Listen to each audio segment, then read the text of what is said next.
Optimal minimal. At this altitude, I can run flat out for a half mile before my hands start shaking. Can I answer your personal question? Now would seem an appropriate time. What if I did the opposite? I'm a cybernetic organism, living tissue over metal endoskeleton. Ferriss Show. This episode is brought to you by Peloton. And I'd heard about Peloton over and over again, but I ended up getting a Peloton bike and the whole system after I saw my buddy Kevin Rose. I've known him forever, some of you know, and he showed up at my gate at my house a while back, and he looked fantastic. And I asked him, I said, dude, you look great. What the hell have you been up to? Because he's always doing a weird diet or another, but it only lasts like a week or two. So he always regresses to the mean after like 75 beers. And he said, I've been doing Peloton 5 days a week. Now that caught my attention because Kevin does nothing 5 days a week. And you know I love you, Kevin. But it really piqued my curiosity, ended up getting a system, and it's become an integral part of my week. I love it, and I really didn't expect to love it at all because I find cycling really boring usually. But Peloton is an indoor cycling bike that brings live studio classes right into your home. You don't have to worry about fitting classes into your schedule or making it to a studio with some type of commute, etc. New classes are added every day, and this includes options led by elite New York City instructors in your own living room. You can even live stream studio classes taught by the world's best instructors or find your own favorite class on demand. And in fact, Kevin and I rarely do live classes, and you can compete with your friends, which is also fun. Kevin, I'm coming after you.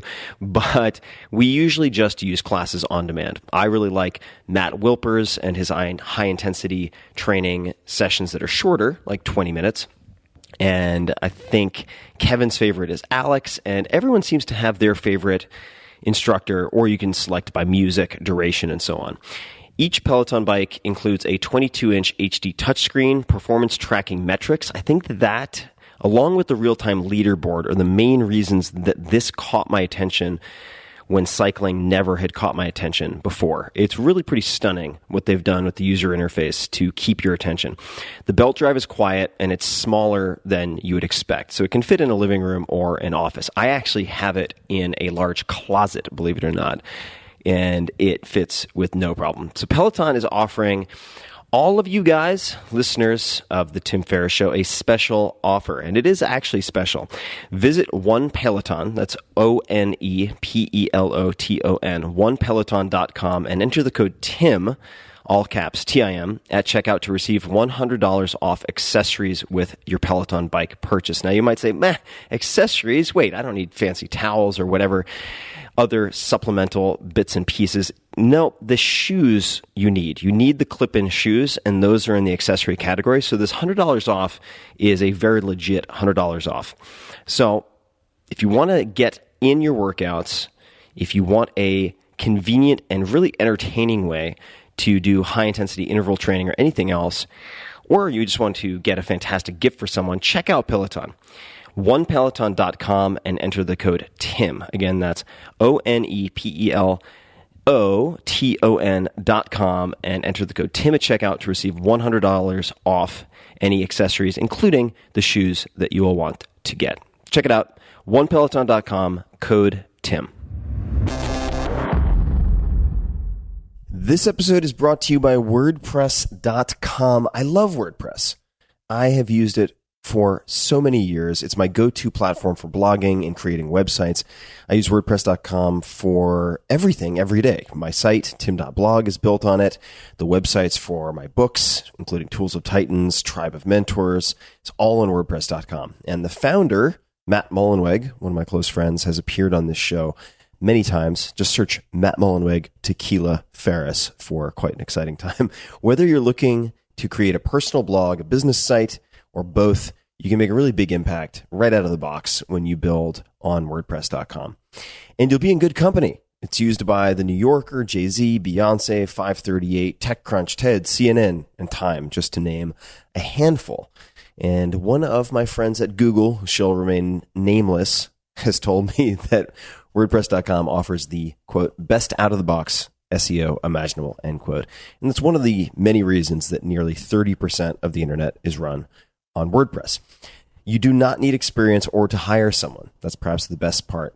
WordPress.com guides you through the entire experience. They have hundreds of designs and templates that you can use. And it's easy to get started.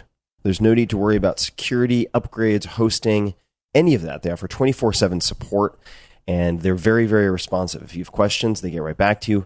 And this allows you to create the highest quality with the least amount of headache and friction. So if you're building a website, period, when my friends come to me and ask what I use, what I recommend they use, the answer is WordPress.com. So check it out. If you want to get started today, learn more with a 15% discount off any new plan. Go to WordPress.com/Tim to create your website and find the plan that's right for you. So learn more. Take a look. WordPress.com/Tim for 15% off a brand new website. Check it out. Hello, boys and girls, ladies and germs. This is Tim Ferriss, and welcome to another episode of The Tim Ferriss Show, where it is my job to deconstruct world-class performers of all different types across all different industries and areas of expertise. In this episode, we have Jason Fried on Twitter at Jason Fried, F-R-I-E-D, Basecamp.com. He is the co-founder and CEO of Basecamp, previously known as 37 Signals, a Chicago-based software firm. The company's flagship product, Basecamp, which I've used for many, many years, is a project management and team communication application trusted by millions. He is also the co-author of Getting Real, subtitle The Smarter, Faster, Easier Way to Build a Successful Web Application, which is available for free at gettingreal.37signals.com. He is also the co-author of the New York Times bestseller Rework and Remote, subtitle Office Not Required. There's also a new book coming soon, It Doesn't Have to Be Crazy at Work. And you can actually thread those together to tell a lot of this story. Jason writes a regular column for Inc. magazine and is a frequent contributor to Basecamp's popular blog, popular is an understatement, Signal versus Noise, which offers, quote, strong opinions and shared thoughts on design, business, and tech, end quote. Jason, welcome to the show. Thanks for having me, Tim. And we have traded so many email over the years, and certainly met on a handful of occasions. And you have to be one of the most requested guests for this podcast. So I'm thrilled that you were able and willing to make the time. So many thanks. Thank you to everybody who wanted to hear me. I don't know why, but it's great to hear that I'm wanted. Well, I think part of why people like to hear from you, and maybe it's a love-hate thing, but I think that what you said to me before we started is indicative. So one was in response to what I always say to guests, and that is you have final cut, so it's better to kind of go a little over the edge and we can pare it back later. And you said, actually, I don't want that much control. Whatever I say should go out into the world. In effect, is what you said.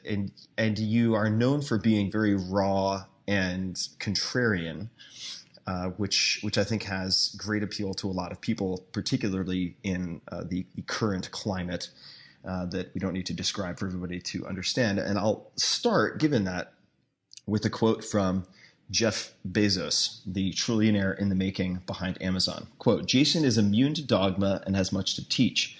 In 37 Signals, he has built an elegant company with elegant products based on the idea that less is more. Now, of course, this is before we went from 37 Signals to Basecamp, but I'd love to talk about this immune to dogma component, and we could certainly talk about less is more.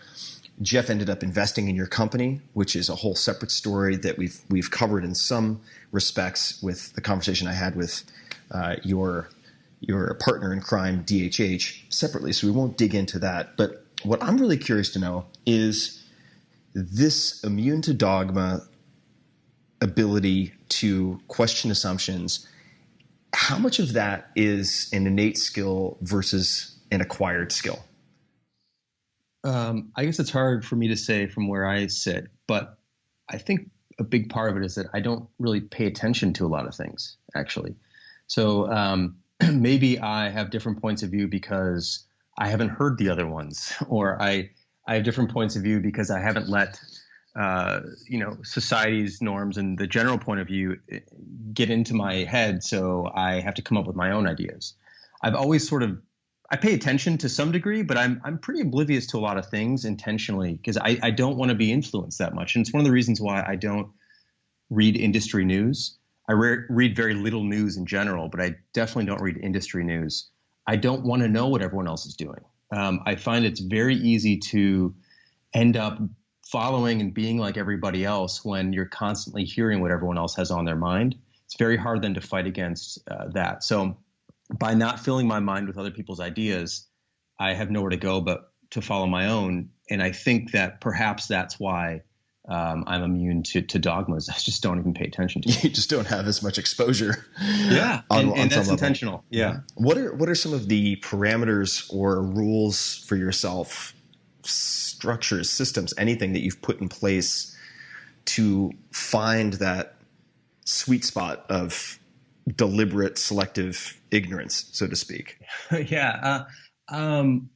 A lot of it is just kind of going with the flow and I don't have a lot of structure. For example, I don't have routines. I don't have any goals. I've never had any goals. Goals are not something that I pay attention to.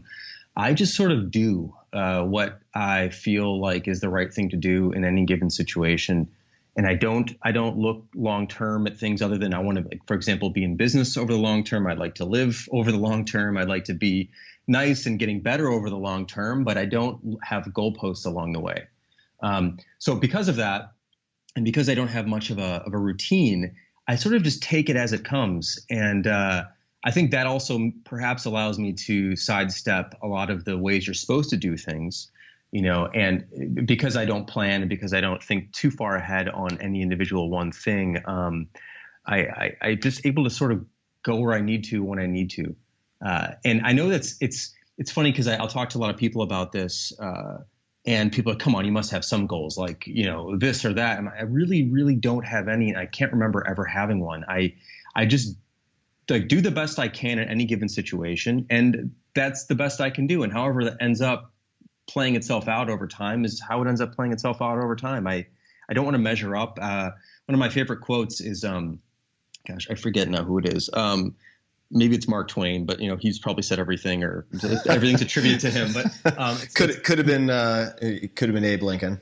Yeah, or Einstein, one of them, right? Basically, comparison is the death of joy, and I love that quote because it comes down to people, it comes down to situations, and it also comes down to goals and setting goals. For me, I don't want to compare myself to an idea I had 2 years prior, of where I wanted to be. I don't know where I'm going to want to be in 2 years. So to set a goal that's long term, in some cases, you're actually setting it for who you are when you set it versus who you are when you're going to get there.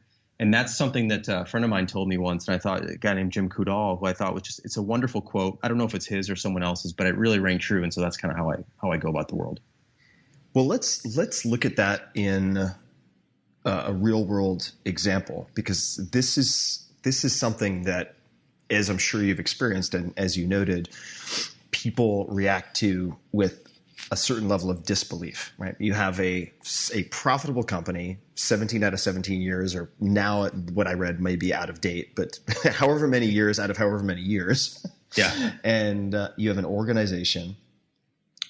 You are successful, certainly by almost any objective measure.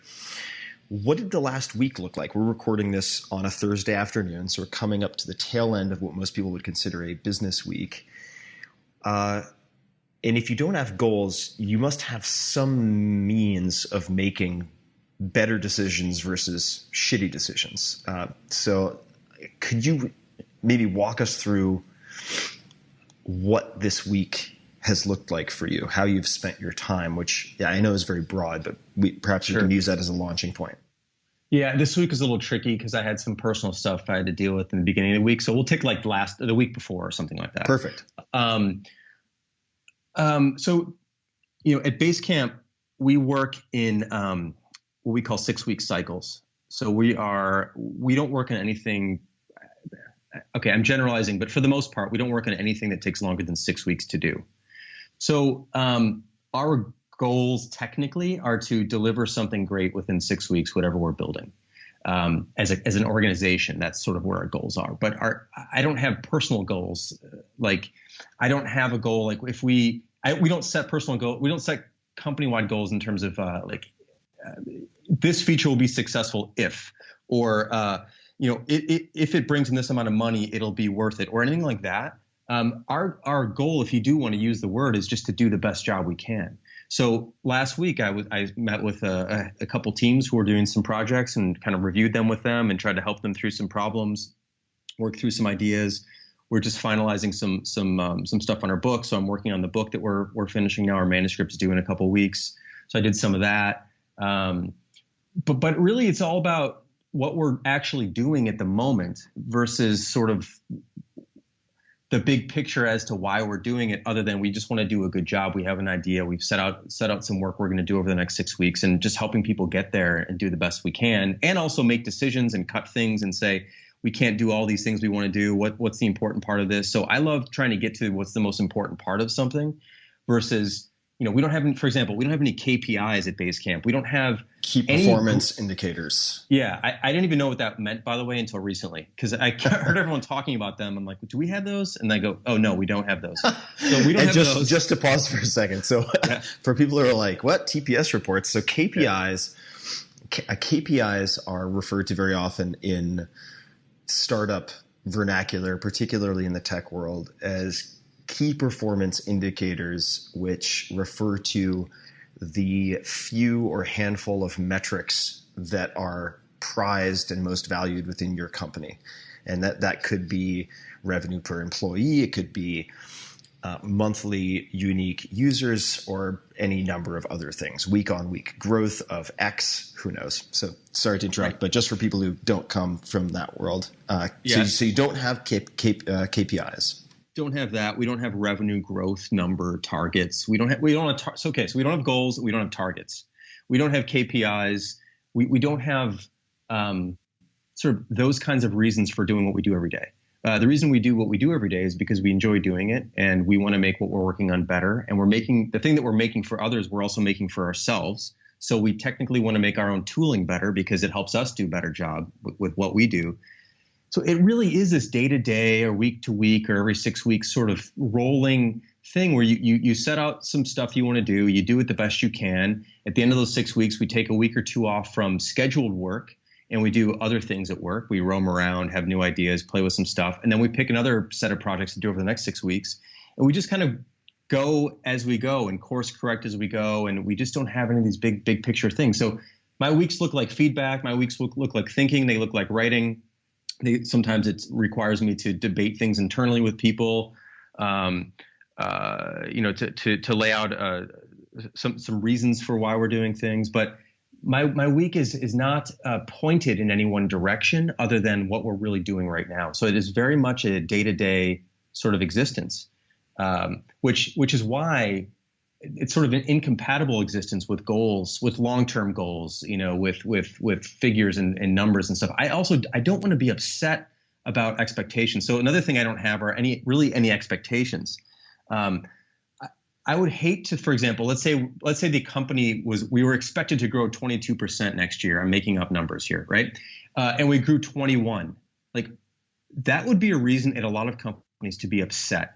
That is a ridiculous reason to be upset. Like, how would everyone be upset with that? But when you set out these numbers and these goalposts and these goals and these expectations and you don't hit them, then you're upset. And once you've actually either hit them or not hit them, then you come up with another set, and you just keep moving these moments of possible joy, but most likely disappointment in a lot of cases. And I just don't feel like setting those up for myself. So I just ignore the whole thing.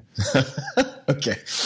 I've all of these various bits and pieces that I've gathered through research, and I suspect that I'm just going to get hung up on a couple of things I really want to explore, and that's just going to be the way it goes. Let's go into it. All right. So there are many people listening who are familiar with Basecamp and the blog and so on, and are saying, I would love to have a company or a product as successful as Basecamp, but I don't know how to go from where I am, which is goal-oriented, having KPIs, etc., to perhaps the other end of the spectrum, which is closer to Jason. So I suppose embedded into that is the question of, should they even want to emulate that. But secondly, if someone said, yes, I've decided I want to move more in that direction, what might be a step they could take or steps they could take to inch them a little bit closer to where you are and a little further away from, oh my God, I wanted to hit 22. We hit 21. We're a failure. Right. Well, first off, I do want to make it really clear that this is simply what works for me in our organization. So I am not suggesting this is the only way, the best way, whatever. This works for us. So if what works for you and you're very goal oriented and KPI driven and you think, you need to the things you measure, the thing or whatever it is, I forget how that saying goes. What you measure is what you move or whatever. I don't know. What gets measured gets managed. That's the one, right? So if you're like that and you think that things are great for you and things are working well for you, please do not even consider changing. Like, keep doing that. I think though, if you're doing all of those things and you feel a sense of sort of a lack of fulfillment, or you're maybe consistently disappointed, or you're reaching for things that you can't seem to grab, I would suggest, trying some of the things I'm suggesting, which is pull back your expectations a bit. Just sort of try to set out to do the best you can versus try to measure up with a number that you've made up. And that's the other thing that I think is important here, is that any projection that you set out to hit is a guess. Like you personally are making, or someone at your organization or whatever is making a guess, and they're picking a number and they're saying, this is where we think we should be because this is sort of what we did last year. And because of that, we want to do a little bit better this year. But all this stuff is still just man-made. None of these things are inherent in existence. They're all man-made things, these numbers, these goals, these figures. So if you can begin to strip that back and sort of recognize that that's the case and say, like, what if I tried to function without setting any of these, but I just did the best work I can anyway, because isn't that what I should be doing anyway, no matter what?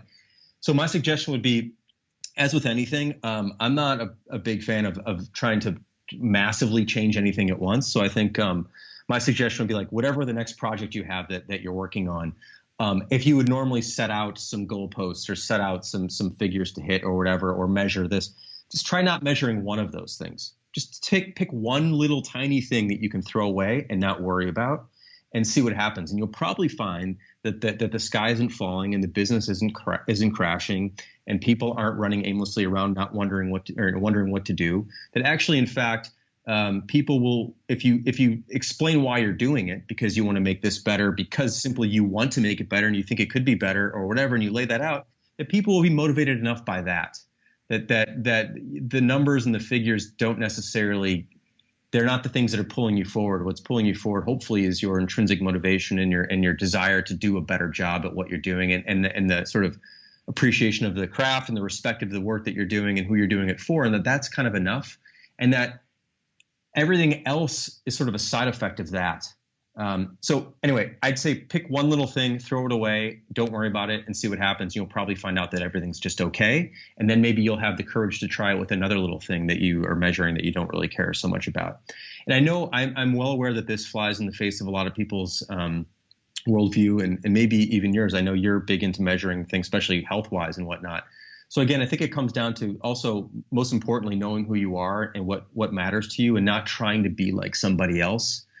There's a lot of people trying to be like other people, and I don't want anyone to try and be like me. You should be like yourself, and if there's 5% of what I'm saying makes sense to you, then maybe you can pull that in and make that part of you too. But I don't think you should be out there trying to be someone else, because that's a bit of an artificial situation. Well, you've mentioned directly and alluded to perhaps a few things I'd like to underscore just for folks listening.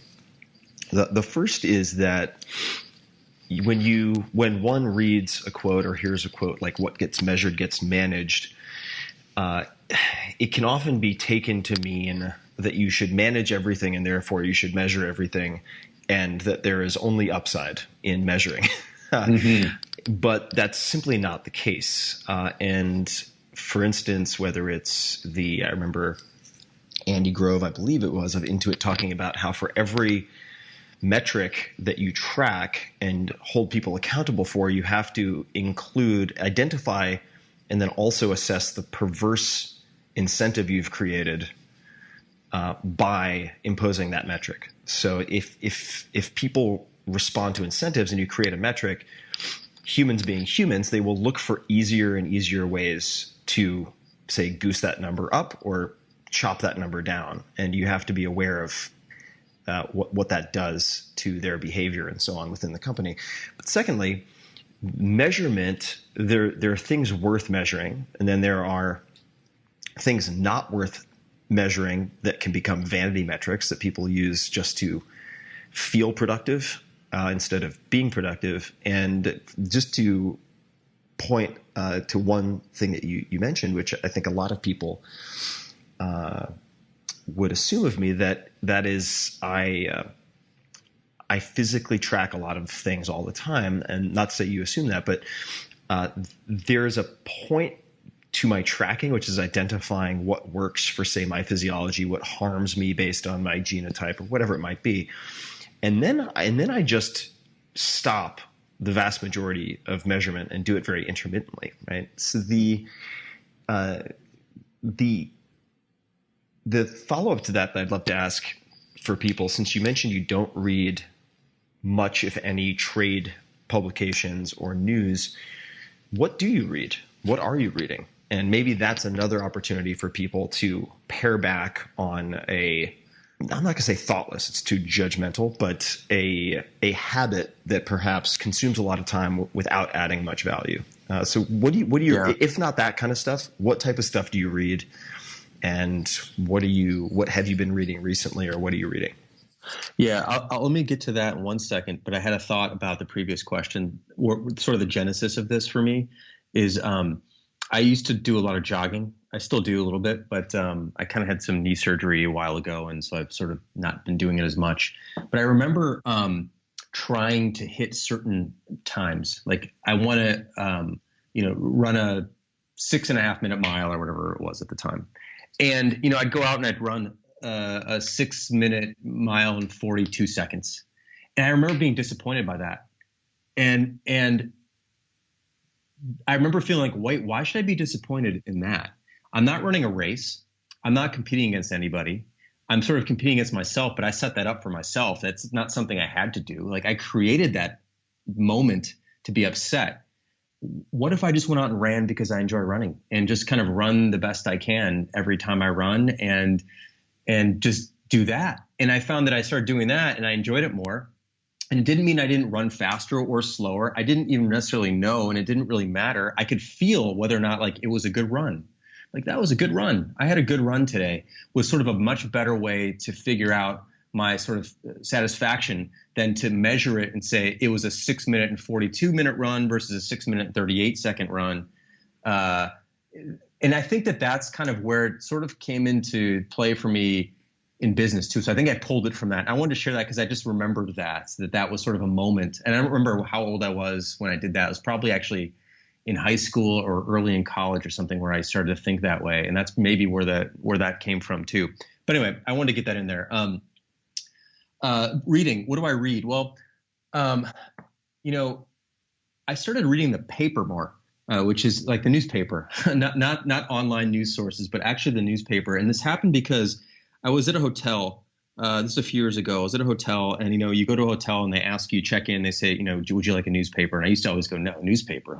Who reads newspapers anymore? And then, because I get all my news on the internet, which is instant all the time. And the thing is, most of that's not actually news. It's entertainment. I think the news, like once a day, is actually a perfectly good pace for the news. So if you get the news in the morning, you're basically getting all of yesterday's stuff that happened in the world that someone, some editors decided was important. And they put that in the news, they print it, and then the next morning you get it. And then if you wait another full day to get the news again, pretty good chance that you didn't miss anything actually by paying attention to things all the time. Very few things happen during the middle of the day that you really absolutely need to know that you can't wait for the next morning to know.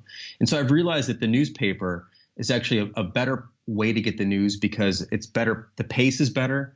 It prevents you from searching and seeking out news that you don't need to know about necessarily. It prevents you from playing the sport. I call it like the sport of information, like trying to know more than everybody else and be faster to the latest story than everybody else. So that's turning into a sport. And in fact, the news is presented, if you watch any news channel now, it's presented as a sport. I mean, you've got these chyrons going across the bottom, these graphics scrolling across. You've got talking heads that are sort of debating. You turn on ESPN or you can turn on CNN, and if you hid the logos, you couldn't tell the difference really. And so news coverage has turned into sports coverage and vice versa. And I just would rather say like once a day is enough of a general interval for me to be relatively well informed about what's really going on in the world. Also at the resolution that matters. I think the other problem I have, and by the way, I look at Twitter and I click on links here and there and I read some stuff that I like, but for the most part, I'm not trying to find out what happened an hour ago. And that to me is actually the real advantage to something like the newspaper, where you simply cannot find out what happened an hour ago, because what happened an hour ago in most cases doesn't matter. Now you could say, what if there's a national disaster or a major tragedy or school shooting and your kids at the school? Like there's all sorts of moments, of course, where real time truly does matter. But for the most part, it doesn't matter at all. And in fact, it's worse because you become there's the fear of missing out. Like I think of it as JOMO, like the joy of missing out. I'm happy to miss out. I'll miss out on most things. Is that, did you come up with that? Yeah. I mean, that's in our new book, Okay.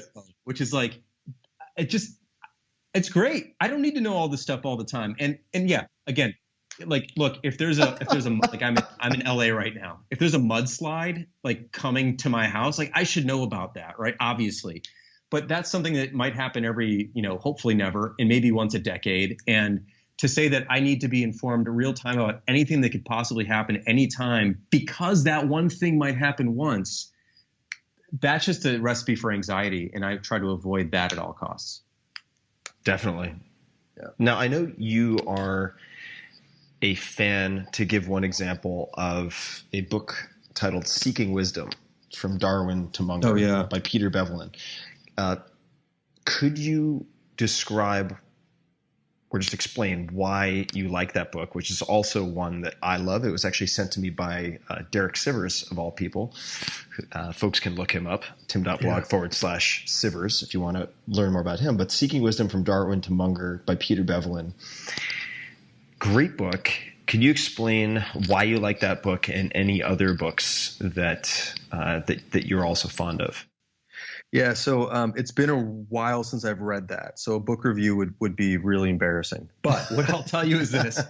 I love Charlie Munger and Warren Buffett. What I love about those two guys, and of course this book is not written by them, but it's sort of the spirit of it, which is this very clear, direct, no bullshit way of writing, this very sort of simple folksiness that, you know what? Life really necessarily, I mean, I know this is a broad generalization, but in most cases, it's not that complicated. We tend to make things very complicated and we tend to make things very hard on ourselves. But really, there's some basic fundamentals of many things that if you kind of understand those, you're in pretty good shape and you don't need to go much further than that. And I love that kind of wisdom.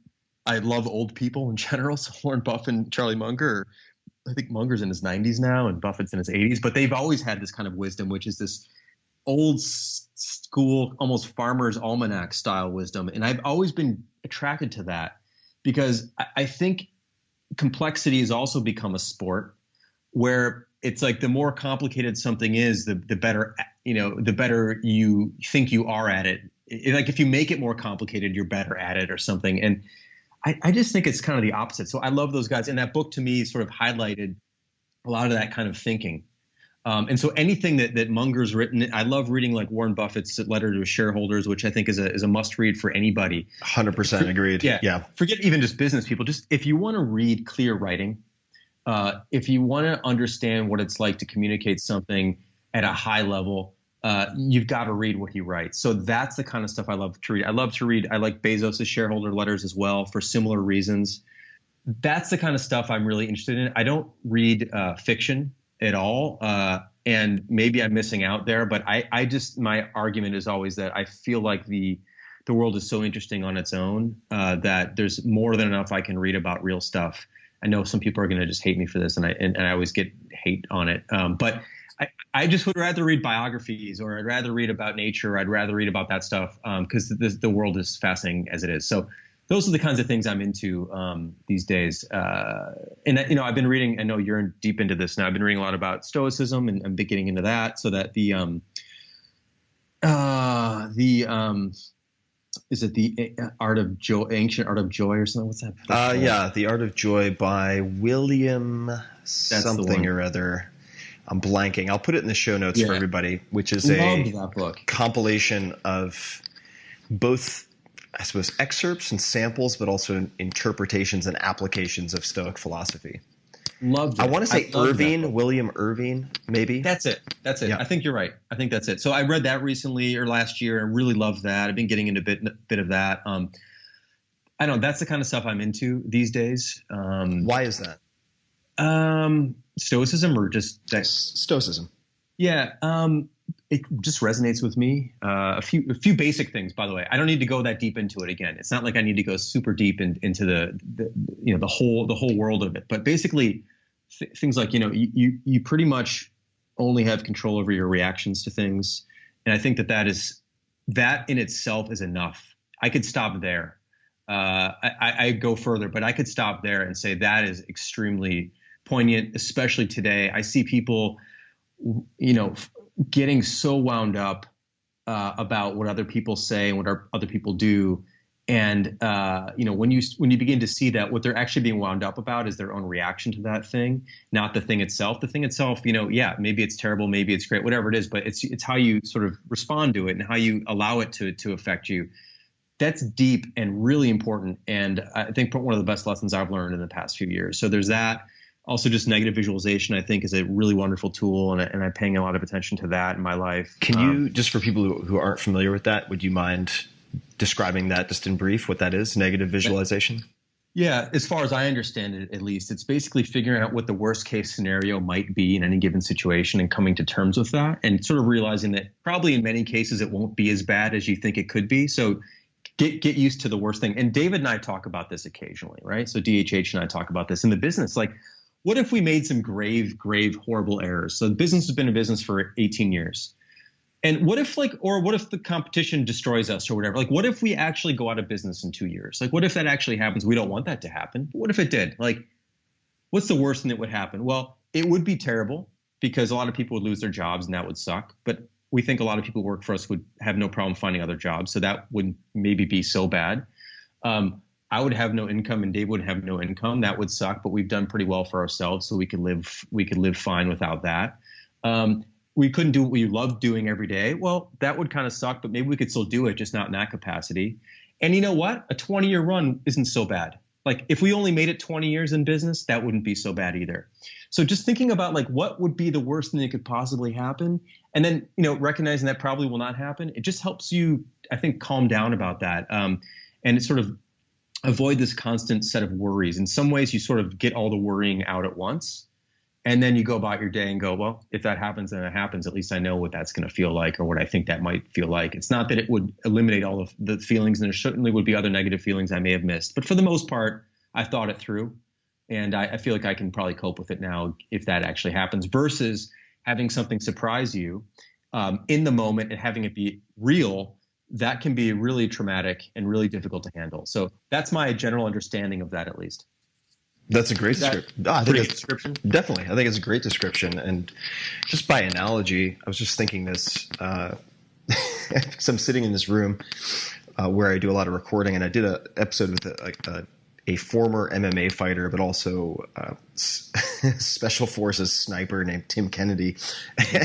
And he's a beast of a fighter and a fascinating guy. But he was saying, oh, in my bag right now, I have X, Y, and Z firearm. I have enough first aid that I could patch you and the videographer together if one of you had an arm chopped off.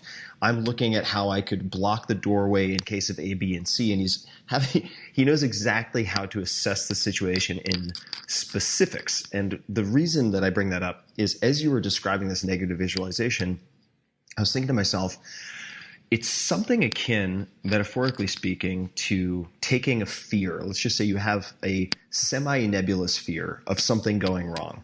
And let's say that fear is then embodied by a person, and that person says, I'm going to destroy you. And then you run away, and all day or all week you're thinking, oh my God, that person's going to destroy me. How are they going to destroy me? And there's this ambiguity that's really stress producing. But if you were to sit down with that person and say, okay, I know you're going to destroy me, but I want to know exactly how you're going to destroy me. They're like, well, first, like, I'm going to ambush you at the corner of 2nd and Colorado, and I'm going to try to hit you with this type of bat. And you're like, okay, now I know where, I know what they're going to do.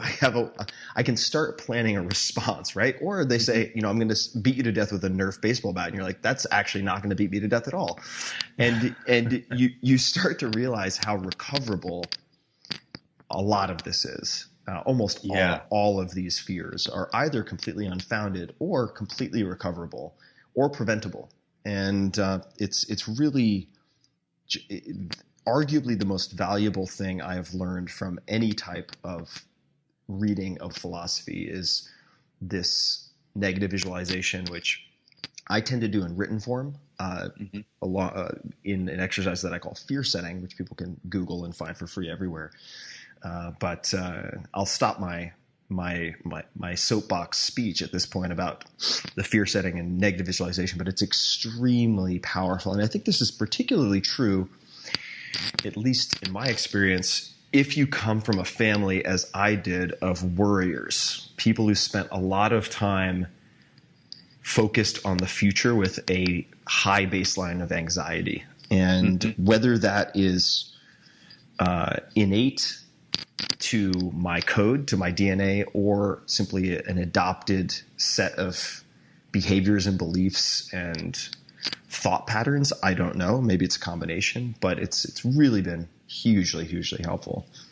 Yeah, I feel like that's similar. I feel like I worried a lot, and I still do. I still battle with this, and I do kind of feel like it is a battle, actually, in a sense, with worrying. And I've stopped worrying about myself, but I have a 3.5-year-old now, so I worry about him, and I find myself realizing that, like, kids are actually really quite resilient, and I shouldn't be worrying so much, that things are going to be just fine. And it's actually a really good practice for me to use negative visualization when I'm worrying about things like, oh, he's going to go to school and get sick, and then he's going to have the flu, and then I'm going to get the flu, and if I get the flu, then I can't do this, and their whole house, my wife's going to get the flu, and she's pregnant, and then, like, you go through all this stuff, and it's like, yeah, that could happen, and you can't stop it. I can't prevent, like, kids go to school and they get sick, and, like, you might get sick, and, like, okay, but if you think about how bad it can be, you start to really ruminate on it versus, like, yeah, that could happen, and if that happens, it happens. You just deal with it and live with it.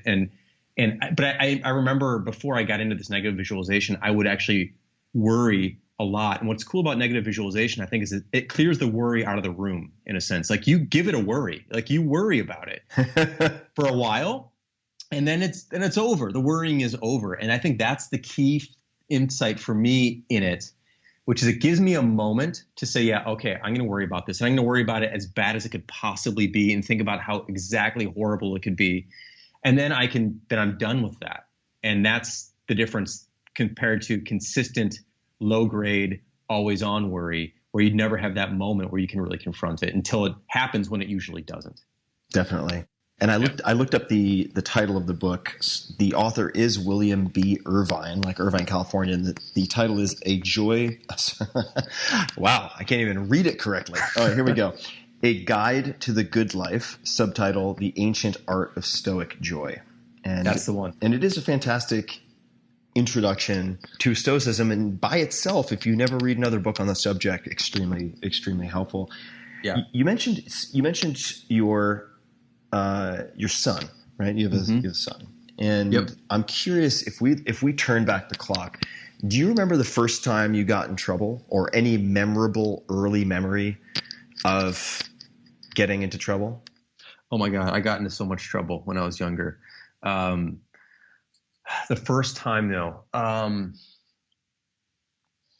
remember the first time I cried so hard that I almost couldn't breathe. You know, that crying where you sure. like hyperventilate? Yeah. And I'm trying to remember why that happened, but I'm sure I did something really bad. And I think my parents like reminded me how bad it was or something, and I got really scared. I think I don't remember how old I was, but I remember that moment.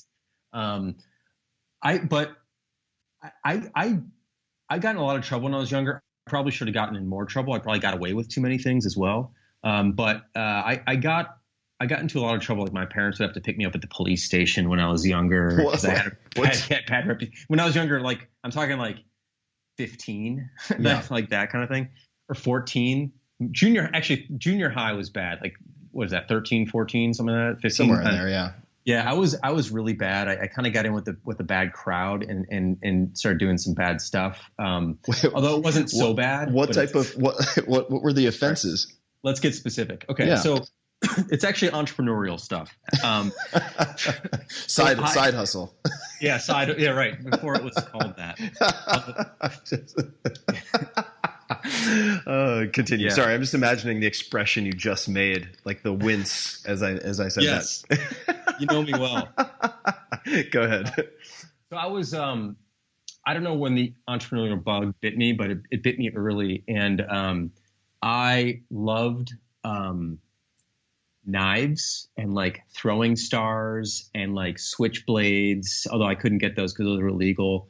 I just love that kind of stuff. How old are you, if you don't mind me asking? Probably today. How old am I now? Today, yeah. 43. Okay, so yeah, we're of the same vintage. Yeah. So I had too much caffeine, so I'm interrupting you. But we grew up when like ninjas and breakdancing were as cool as it could, as cool as you could possibly be. Yes. And there was a catalog called Asian World of Martial Arts. I don't know if you remember this. Yes. AWMA. Yes. Anyway, just to put some context. So at that time, people like you and me, it was not infrequent that young guys, definitely mostly young guys, would fantasize about throwing stars and climbing claws and grappling hooks. So just to set the stage. Yeah. All right, please continue. So I somehow, I don't remember how this happened. Somehow, maybe it was my dad who got on this mailing list, or I got on this, like, and we were starting to get these catalogs at home. And one of them was that one. Another one was called Sportsman's Guide. There's a few other ones where it's kind of like army surplusy stuff. And I don't really remember exactly how it all happened, but I started looking through the pages, and there were these cool knives and throwing stars and like some ballistic knives, like knives you could actually like shoot with a spring, like crazy shit, just crazy stuff.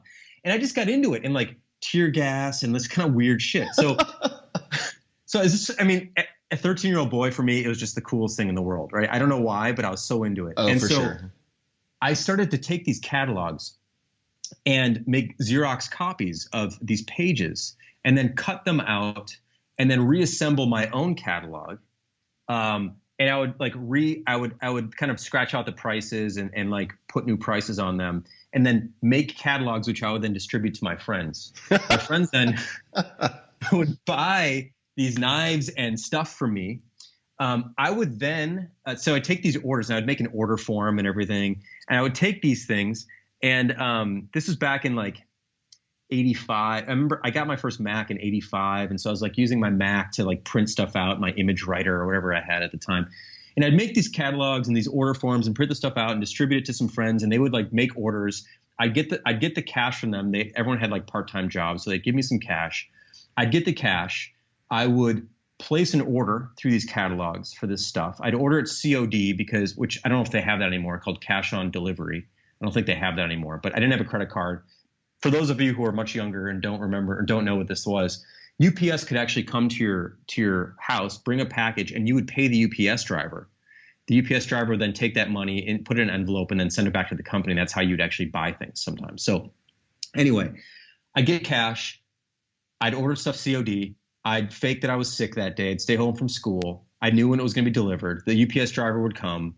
I would give him the cash, and I'd get these things, and I'd distribute them to my friends, and I would make profit. And then I did that with like cigarettes and chewing tobacco and all sorts of stuff. And so I kind of like, then I had a bit of a reputation as a pyro because I love fireworks and fire and stuff. So I'd like, anyway, I got into a lot of trouble eventually, as you can imagine, selling contraband to 15-year-old boys in the suburbs of Chicago.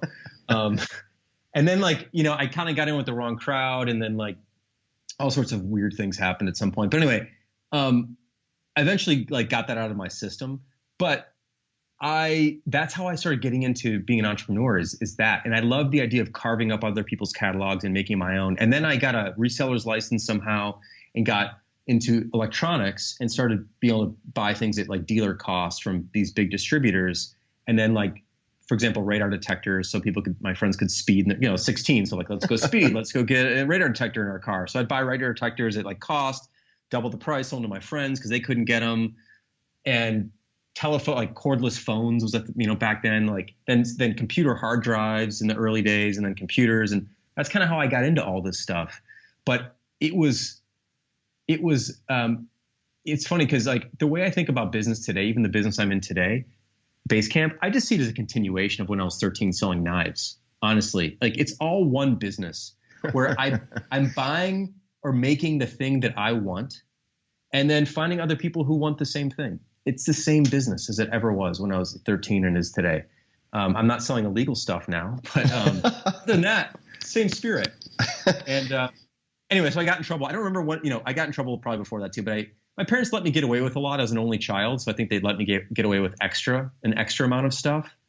But those early days, I think, paved the way for me to really learn how to sell things, how to market things, how to promote things, how to package things, how to mark things up, and how to also charge for things, which is, in a strange way, the thing that's so deficient about our industry today, the tech industry, which is like a lot of people a lot of companies don't charge for anything. They give stuff away for free, and then they have to live with all these other the negatives of that, which we're even seeing play out in the news, now.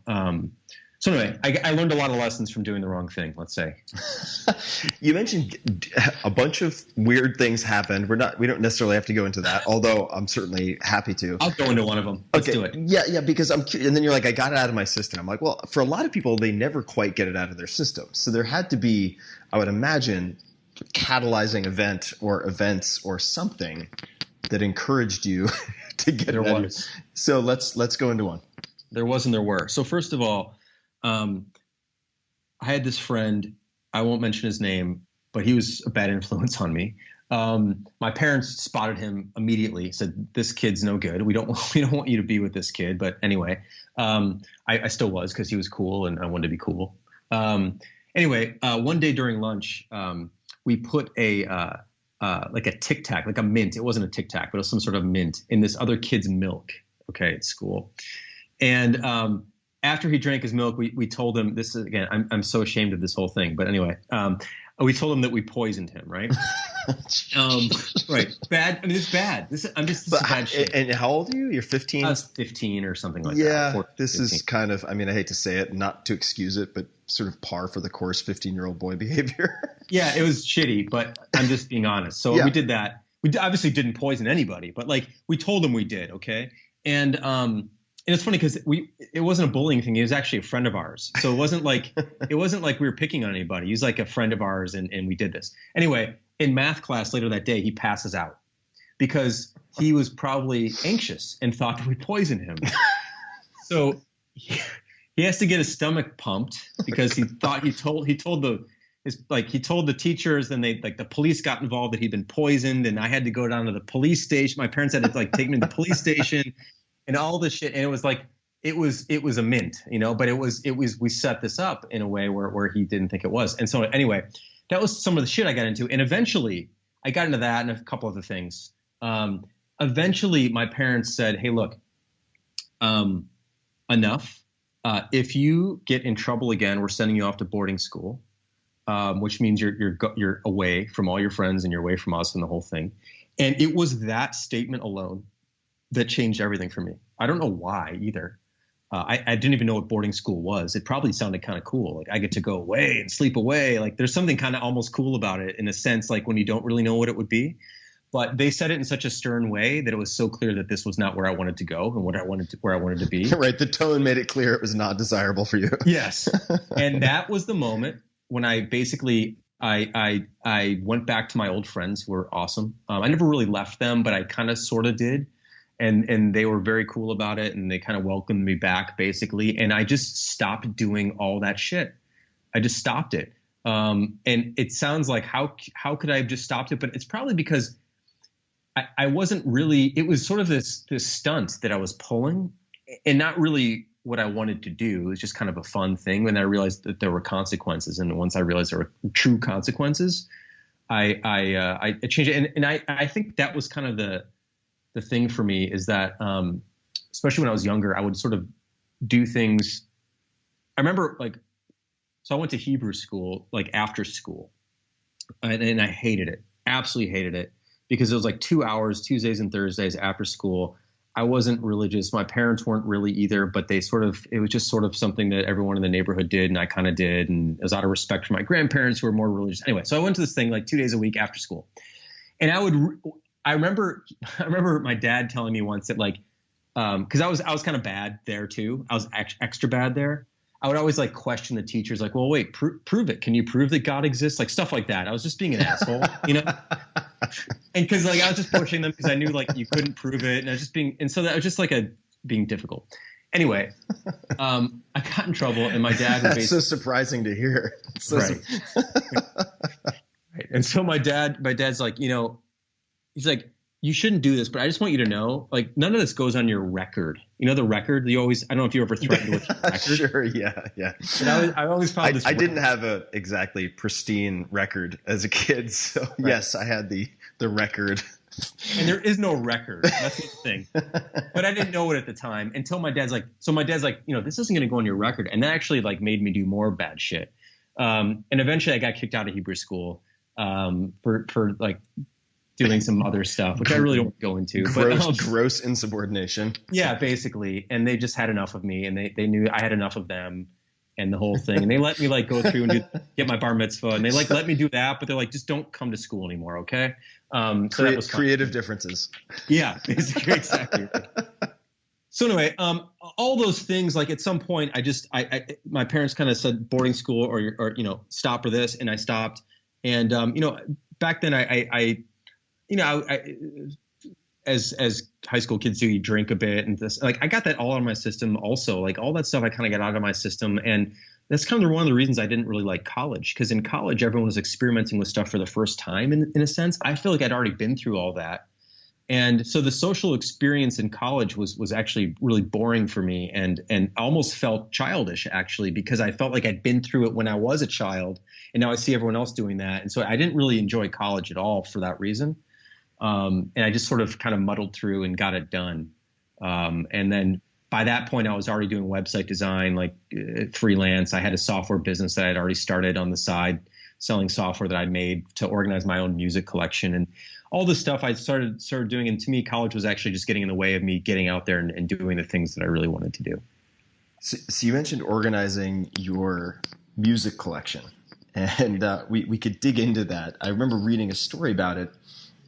People could send you in $20 to get audio file, right? That you would upload to AOL. And so I read the story of getting this. You were getting this envelope from Germany or some other country, the airmail envelope that I'm sure some people have seen with the red and blue around the edges.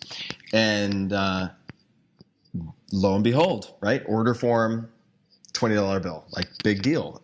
Was that the first time that you were holy shit, I could do this, or I'm an entrepreneur, or I'm successful? Do you remember of these many entrepreneurial experiments and ventures that you've been involved with? Was there a particular incident that stands out wow, holy shit, this is something that I could actually make a living doing? I could do this. Yeah, well, first of all, I never thought about making a living really, but I thought about what was different about the software, getting $20 in the mail for software that I made, was that it was the first time I realized. Actually, let me step back. I'd been selling stuff before, right? We talked about that, throwing stars and sorts of bad shit. But I had to do work for that. I had to work. I had to make a sale each time. I had to get inventory each time. I would sell inventory. I have to get more inventory. I have to go out and convince my friends to buy more shit, right? What was different about the software thing was that I could make this thing once. I could put it out there into the world, and a lot of people could pay me for it. And I could, in a sense, make money while I was sleeping. I didn't think about it necessarily that way. I do, like, I can look back on it now and say that's what I felt. I didn't feel it that way, but what I did realize was that I could make something that I wanted. I could put a lot of effort into it and put it out there and let it speak for itself. And if people liked it, they'd be happy to pay for it, and that people are happy to pay for things, and that, like, I don't have to go out and sell each one. I could put it up and people could buy it from all over the world when they find it on their own. That was, I think, the distinctly different thing for me at that moment versus everything else I'd done in the past was sort of one-off sales, including, like, you know, eventually I was doing some like logo design and website design, which came a little bit later after, well, actually, I'm not sure what the timeline was, but even that, you have to find a client every time and you got to find someone new every time and the whole thing. And software was different. And that's probably, and that's what I do today is I make software, we put it out there, and technically you're making money while you're sleeping because it's running and people pay you on a monthly basis, and you kind of make it once and put it out there versus, although of course you're making it every day, you're changing it and tweaking it, but it's, you know, still the same spirit. So that was the big change for me, I think. And then, you know, I realized that the deeper realization though, again, is that, like, I can make this for myself. I can satisfy myself, and that then the next step is to find other people like you versus trying to dominate an industry. And I think this is a fundamental thing that we have today at Basecamp, which is I have no interest, DHH and I talk about this, we have no interest in dominating anyone or anything. We don't I'm not out for land grab. I don't know what our market share is. I could care less. It doesn't matter to me. None of this stuff, I'm not looking to put any competitors out of business. I'm not looking to be number one. None of that stuff matters. What matters is, can I make something that I like? Can we put it out there to support our costs and make more money than we spend? And if that means we have 1% market share or 0.1% market share, fine with me. I don't care. If it means we have 50% market share, fine with me. I don't care. None of that matters. What matters is, can I build something I like, and can it be sustainable, and can it fund our continued development and endeavors? And that's, I'll start with the music thing, because I made it for myself. I was loaning out my CDs and tapes to friends and never getting them back, and I forgot who I loaned them to. And so I'm like, well, maybe if I organize this, I could, like, have an inventory of all the stuff I have, you know, bootlegs and CDs and the whole thing. And then whenever I loan one out to someone, I'll just, like, note the date and who it was, and then I'll build a system that will send me a reminder about that 30 days later. And I can go, hey, Bill, remember that CD that I let you have? I said I need this weekend. Like, I still don't have it. And then I would get all my stuff back. And so, you know, that's kind of what I've been doing ever since is building stuff that works for me. So I want to tell a story through your words about how the world welcomed you with open arms and immediately started buying everything that you had to sell. So I'd like to read a bit of text here. Okay. And I'm pretty sure this is not a misquote since you typed it out and sent it to me some time ago. Here we go. Way back in the 90s, when I was getting started as a web designer, I sent my work into an award site called highfive.com. At the time, it was the shit. If you were awarded a high five award, you were recognized. Now, I sent my stuff in, and I'm going to leave his name out just so I don't have anybody chasing me around. The guy who ran it emailed me back. I don't have the original email anymore, but basically he told me I sucked. I had no business being in the web design business and that I should never email him again. That rejection filled me with so much fire. Not anger, not resentment, not disappointment, but fire. Fire to kick ass and prove his impression wrong. I loved the rejection. It made me. And that was in response to a question I asked you, which was, how has a failure or apparent failure set you up for later success? That was in my last book, Tribe of Mentors. And my question about this, and you can certainly take this anywhere you want, if you want to elaborate, correct, do anything else. But my question, speaking personally as someone who has struggled with anger, I mean, I spent so much of my childhood being bullied really badly. I was born premature, really, really small, and with a lot of health issues up until about 6th grade, that I built up this anger that I used as fuel to then later compete and fight and do all of these things so that I wouldn't be taken advantage of again, effectively, right? I mean, there was just a coping mechanism. And now I've realized that anger is very often not helpful, and that it is the acid that damages the vessel, not that which it is poured upon, right? So the line, I'll read it again, that rejection filled me with so much fire, not anger, not resentment, not disappointment, but fire. What was the self-talk that made it fire and not anger or resentment, if that makes any sense? Or how do you transmute what could be a negative response into something that's actually helpful in a case like this? Yeah, I remember that distinctly because it was the first time I got enough courage up to sort of submit work to a award site thing. And the rejection was so in your face, like, you suck, basically, don't do this. Because it was almost a caricature of a rejection. Like, to actually have someone be like, you suck, don't do this. Like, no one would ever say that, but he did. It almost made me laugh and be like, I'm just going to prove you wrong. It was that kind of energy. That was the fire. Like, I've always, in those cases, I've always responded to those sorts of moments as motivation to prove somebody wrong, or to, like, prove myself right, maybe. And maybe that's sort of a bit of the flaw I still have to work out, or one of those two. But I just wanted to say, okay, well, fuck you. I'm going to show you that I can do this. And I don't even know.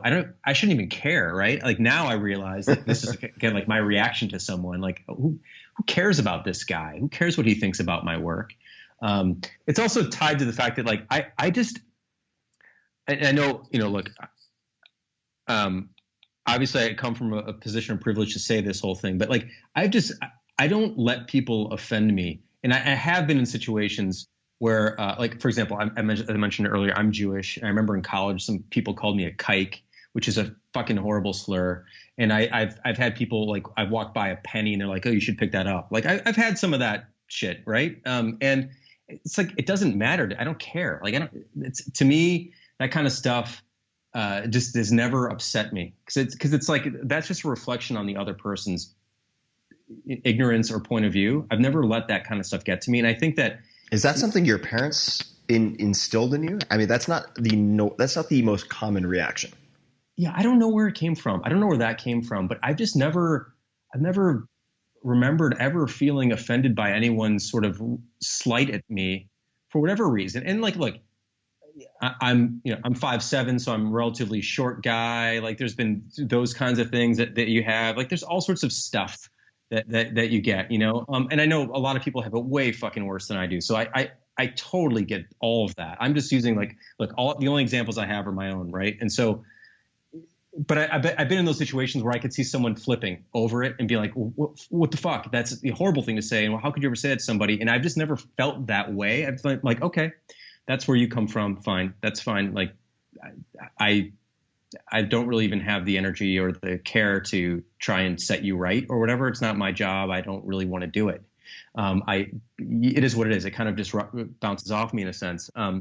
But one reaction I have had is motivation. That's the thing that I've always had when someone says I can't do something, or I'm not this enough, or I'm not that enough. It's motivation to prove that wrong. And I don't know if it's the dark and dirty side of it is, like, is it actually revenge or is it motivation? And I'm not sure that I necessarily know what that is. Maybe I think it's motivation, but maybe it's more revenge, which is a pretty crappy emotion, or whatever that would be called. But I never do it trying to hurt somebody. So maybe it is motivation, not revenge, but I'm not totally sure, to be honest. But I don't know where it came from. But I just never remember ever being angry about something that someone said about me or how they've judged me or whatever. I just never really cared. Well, to maybe provide a contrast to that, it seems like you have an abhorrence for wasting time. It seems like you have a strong dislike for wasting time, and you've talked about this before, written about it.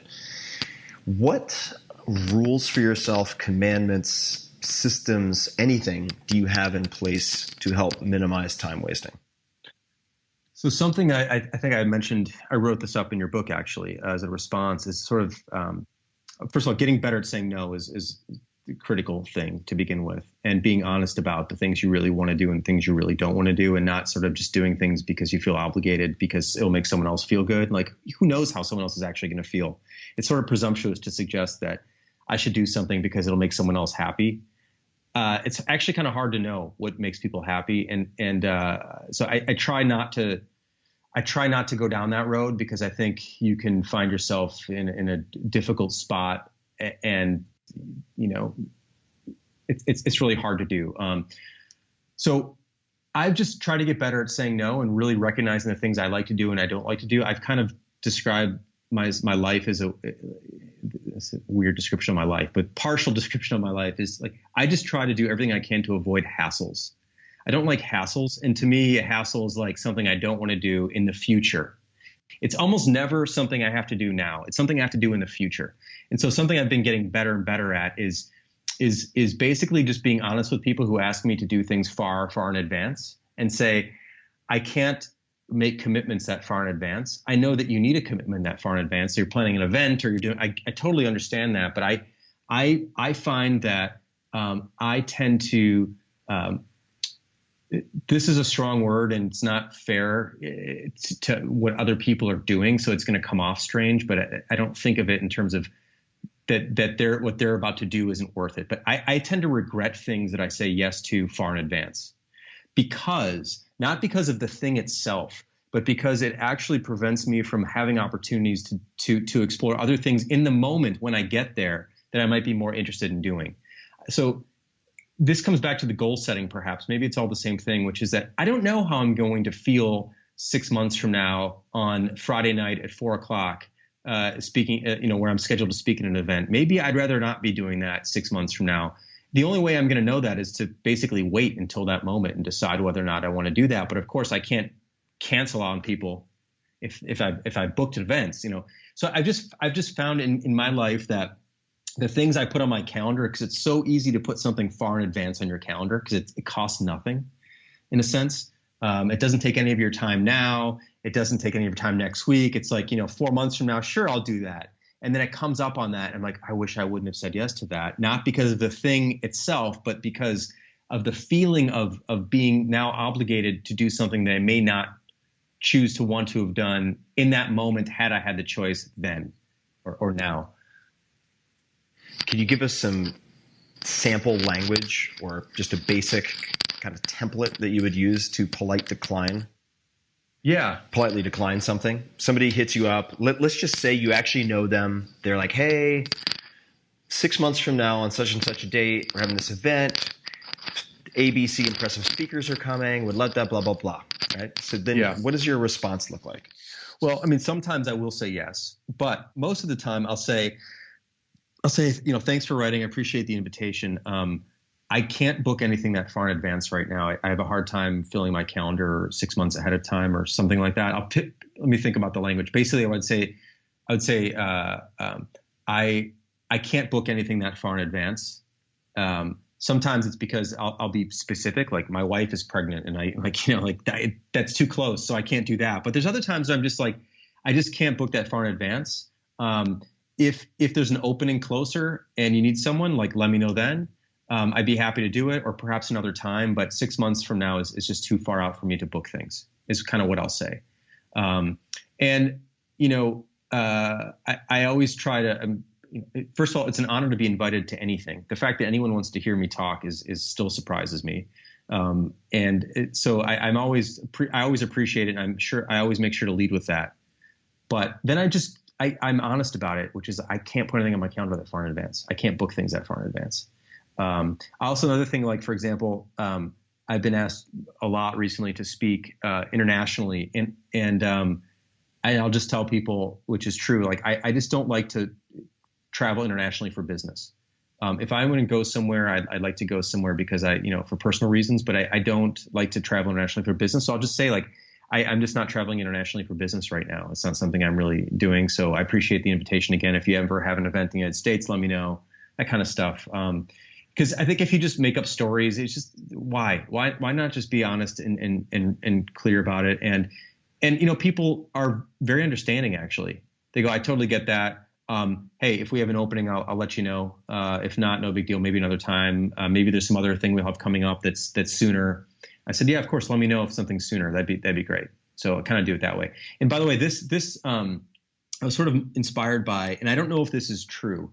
I read somewhere that Warren Buffett kind of does this with meetings. I don't know again, I don't know if this is true. I read it, which is that if you want to meet with him, you basically have to write his assistant or whatever the day before. So if you write, I'm sure there's exceptions to this rule, but in most cases, if you want to meet with him, you can't say, hey, I'd like to meet with, I'm going to be in Omaha in March 22nd. Can I meet up with Mr. Buffett or something? And the answer would be, when you get in on the 21st, email me then. And if he has any openings the next day, then he'd be happy to meet with you. And now, of course, he's Warren Buffett. People have written about this. People are like, oh, he's Warren Buffett. Like, the thing is that, yeah, he is Warren Buffett, but you are you. And your time is yours, just like his is his, and his attention is his, and yours is yours.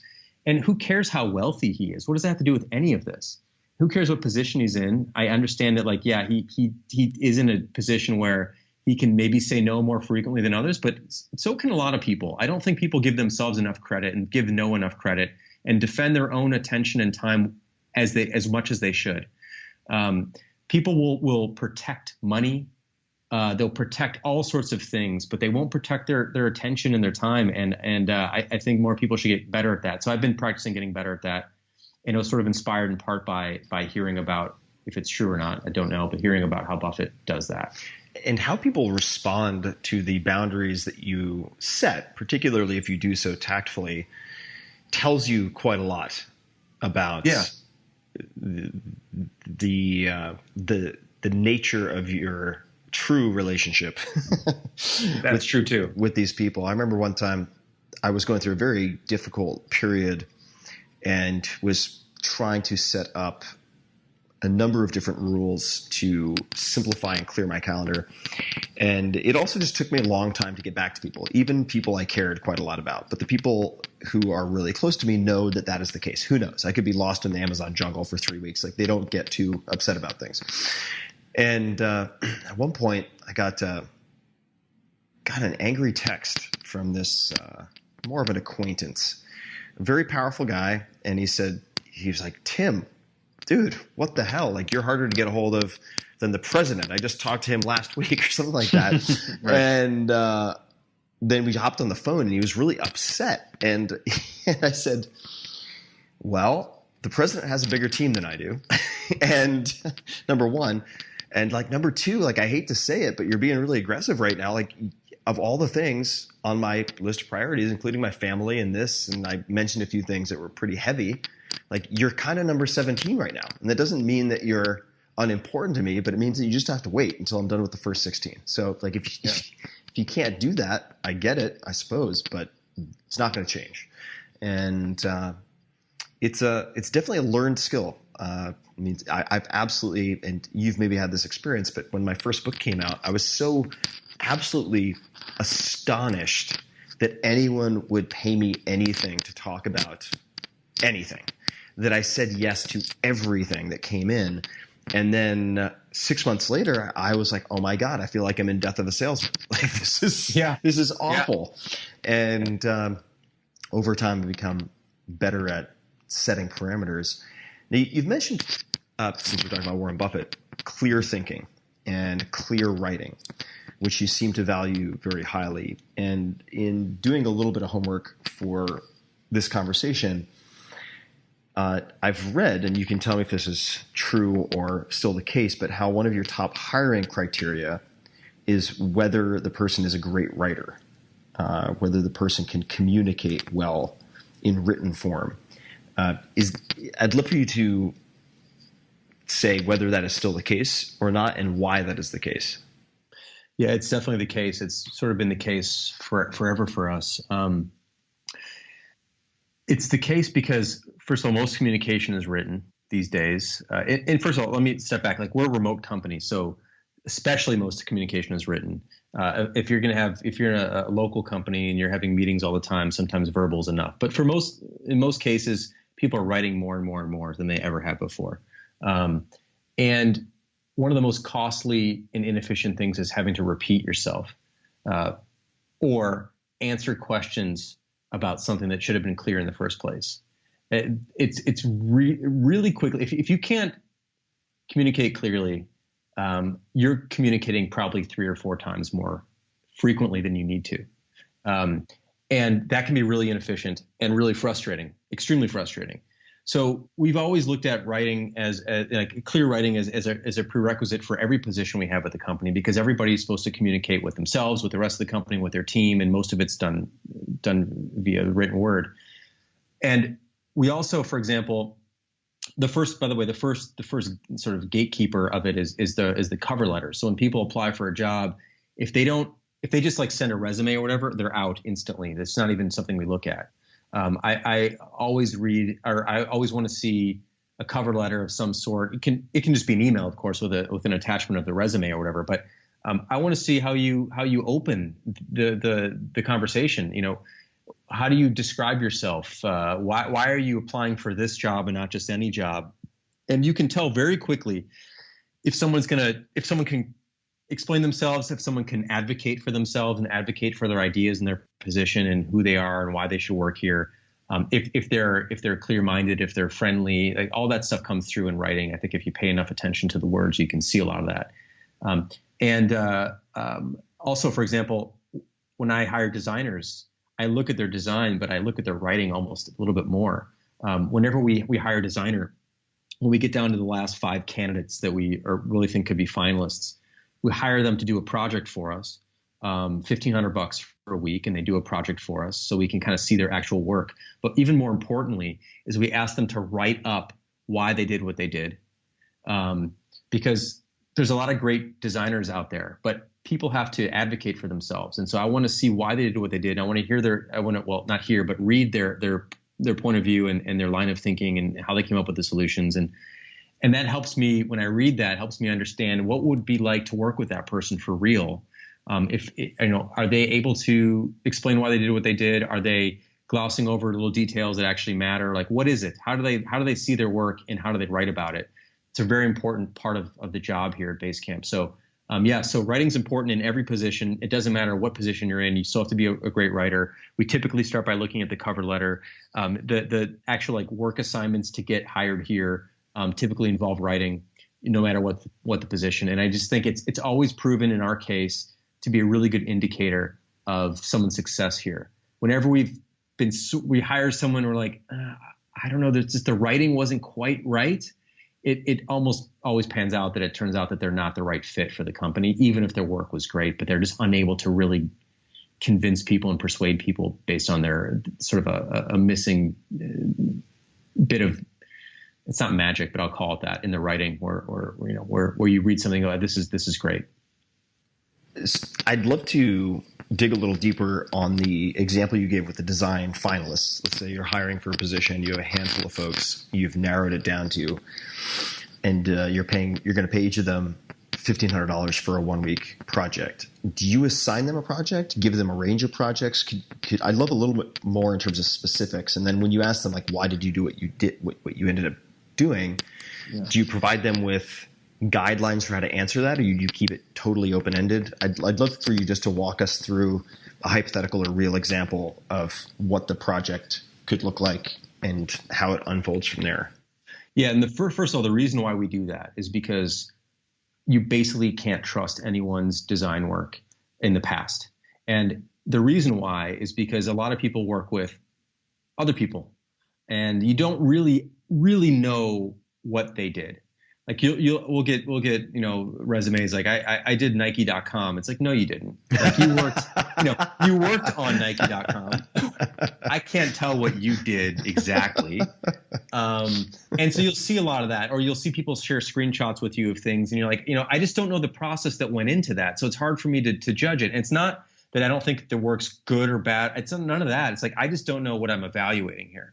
So the idea is that once we get down to the 5 finalists, after looking at work and looking at writing and the whole thing, we feel like these 5 people could be great fits for this particular position. We give them all the same assignment, and the assignment sometimes there's actually sometimes there is a choice, like 2 or 3 different assignments, but for the most part, historically, it's been one. Lately, we've been doing a few, but it's been one, where everybody who's applying for this job does the same project. Everyone gets a week to do it. They have to figure out how to fit that in with the rest of their most people have jobs already, so they maybe have to work at night or whenever they do it. And we're I'm well aware of the fact that they don't have a lot of time, so I'm not expecting perfection. This is part of the reason why I look at the writing and the explanation of the work, because I recognize that, who knows, maybe you have a full-time job, maybe you have kids at home, maybe you don't, maybe whatever it is, maybe you only have an hour a day to do this on the side and you're already tired. I get all of that. So I'm more interested in how you approach the project and how you describe what you did and why you did it. So anyway, they would do, for example, we take a screen from Basecamp and say, so to get really specific about this, like, here's the way you add people to a Basecamp project. What would you do to make this better? Now, you have no data. You're not talking to anybody about it. I just want to know what you would do. Like, what would you do? Because a lot of the work at Basecamp is all based on what would you do. We don't do a lot of user testing. We do use customer interviews and stuff, but we don't get into a testing lab. We don't watch people use our product. We don't do any of that. So, and we don't really look that much at like usage data to really determine what we're going to do. So a lot of this is about gut and feel and what would you do? What's wrong with this screen in your opinion? I'm really interested in people's opinions. I want people to have a point of view when I hire them. I don't want people to say, well, I need this data and that data to make decisions. I go, yeah, I get all that. But what would you do? I want to know I'm hiring you. What would you do? So anyway, so they do the work and then they present it. And I say, present it any way you want. So there are no guidelines. I just say, present it any way you want. But I guess the one guideline is like, I want to understand why you did what you did. So some people present this work as like an elaborate website with a bunch of different screens. Some people present it as a PDF, a static PDF. Some people write something up and sort of tell a linear story with screenshots interspersed. There's a variety of different ways people do it. But ultimately, I'm looking at the explanation of the work and the sort of the thought behind the ideas that are presented. That's what I'm most curious about. It's not necessarily whether or not the work is great, because you're already a finalist, so I already know that you're capable of designing things well. What I want to make sure I understand is where the ideas are coming from, how they're filtering through your head, how they're filtering through your fingers into the design itself, and why you did what you did, and can you defend it? One of the things is even when I agree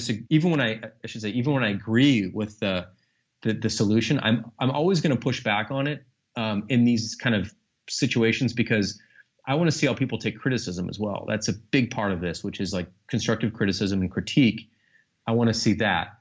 One of the things we don't do and we don't believe in at all are like these riddles and this bullshit tests crap. Right? It's not the McKinsey, how many golf balls can you fit in a 747 type stuff? I'm interested because like everything we try to do at Basecamp is about real stuff. So like this is actually a real project that we would take on, and it's not bullshit and it's real. So that's riddles and stuff. Forget it. So real work. I want to see how you explain it, what you do with it, why you did what you did with it, and then I'm going to push back on it and see how you respond with it.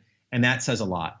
One of the designers we hired recently for iOS, Tara Mann is her name. And one of the things I was really impressed with when she delivered her project and we started talking about it was that when we were going through it, she goes, I don't even know if I like what I did here. And I loved that, because that shows, first of all, a real sense of confidence in like talking to an employer and going, I don't even know if I liked what I did here. Like most people are like, this is the best thing in the world. This is the best idea ever. Like but she's like, I think I like it, but I'm not totally sure. And I like that. We dug into that. And then we got into like why she didn't think it was great. And that was just a very real conversation. And I felt like I could work with someone like this. Absolutely. Because they don't think that everything they do is going to be great. And they're self-aware enough to recognize that. And we can talk it through and figure it out. And that was a great thing. So, there could have been, for example, in this case, there weren't, but there could have been 5 designers who were better than her visually anyway. I still would have gone with her because of her approach to the work and her honesty about it. That's what I'm looking for when I talk to somebody who I'm about to hire. What would be an example of pushing back? But let's just create a hypothetical or a real example. Yeah. And then what would trip the wire as far as red flags go, or positive indicators? Sure. So, I can't really. It's hard to describe that particular project because we'd all have to be looking at it to point out the. Yeah, it could be anything. I'm just wondering. In other words, this pushback, like, wow, I think this really sucks. What say you? Not like that. Or is it like, not sure how I feel about that? Or is it, something else? Yeah, it's more obviously the latter. I don't ever say anything sucks. I was using that just because of the rejection. I get it. Yeah, totally. Right. The 5-5 thing too. No, it's more. I'm not sure that I see why you went down this road, or doesn't this seem like a lot of steps, or this. Why this word save? Maybe it should be preview. Like, why is it save? Like, I kind of usually pushbacks with questions. Like, I don't understand this, or help me understand this. And that's kind of the real one I like to use. Which is like, help. I'm not sure I get this. Can you help me understand this? But sometimes the red flags are very clear. People hunch down into a defensive posture and fight for their idea, which is fine. It's good to do that sometimes, but not when it's like, help me understand why you went this direction. It's like, I went this direction because I felt like it was the best possible thing. Like, there's some sort of, when people get rushed about things, I actually like when someone takes a pause and goes, let me think about that. Well, here's what I went through to get to here. Like, the reason I used the word save was because this reason or that reason, or the reason I called it a draft and not a preview is because of this and that. I'm more interested in people retracing their steps than just sort of purely explaining the outcome.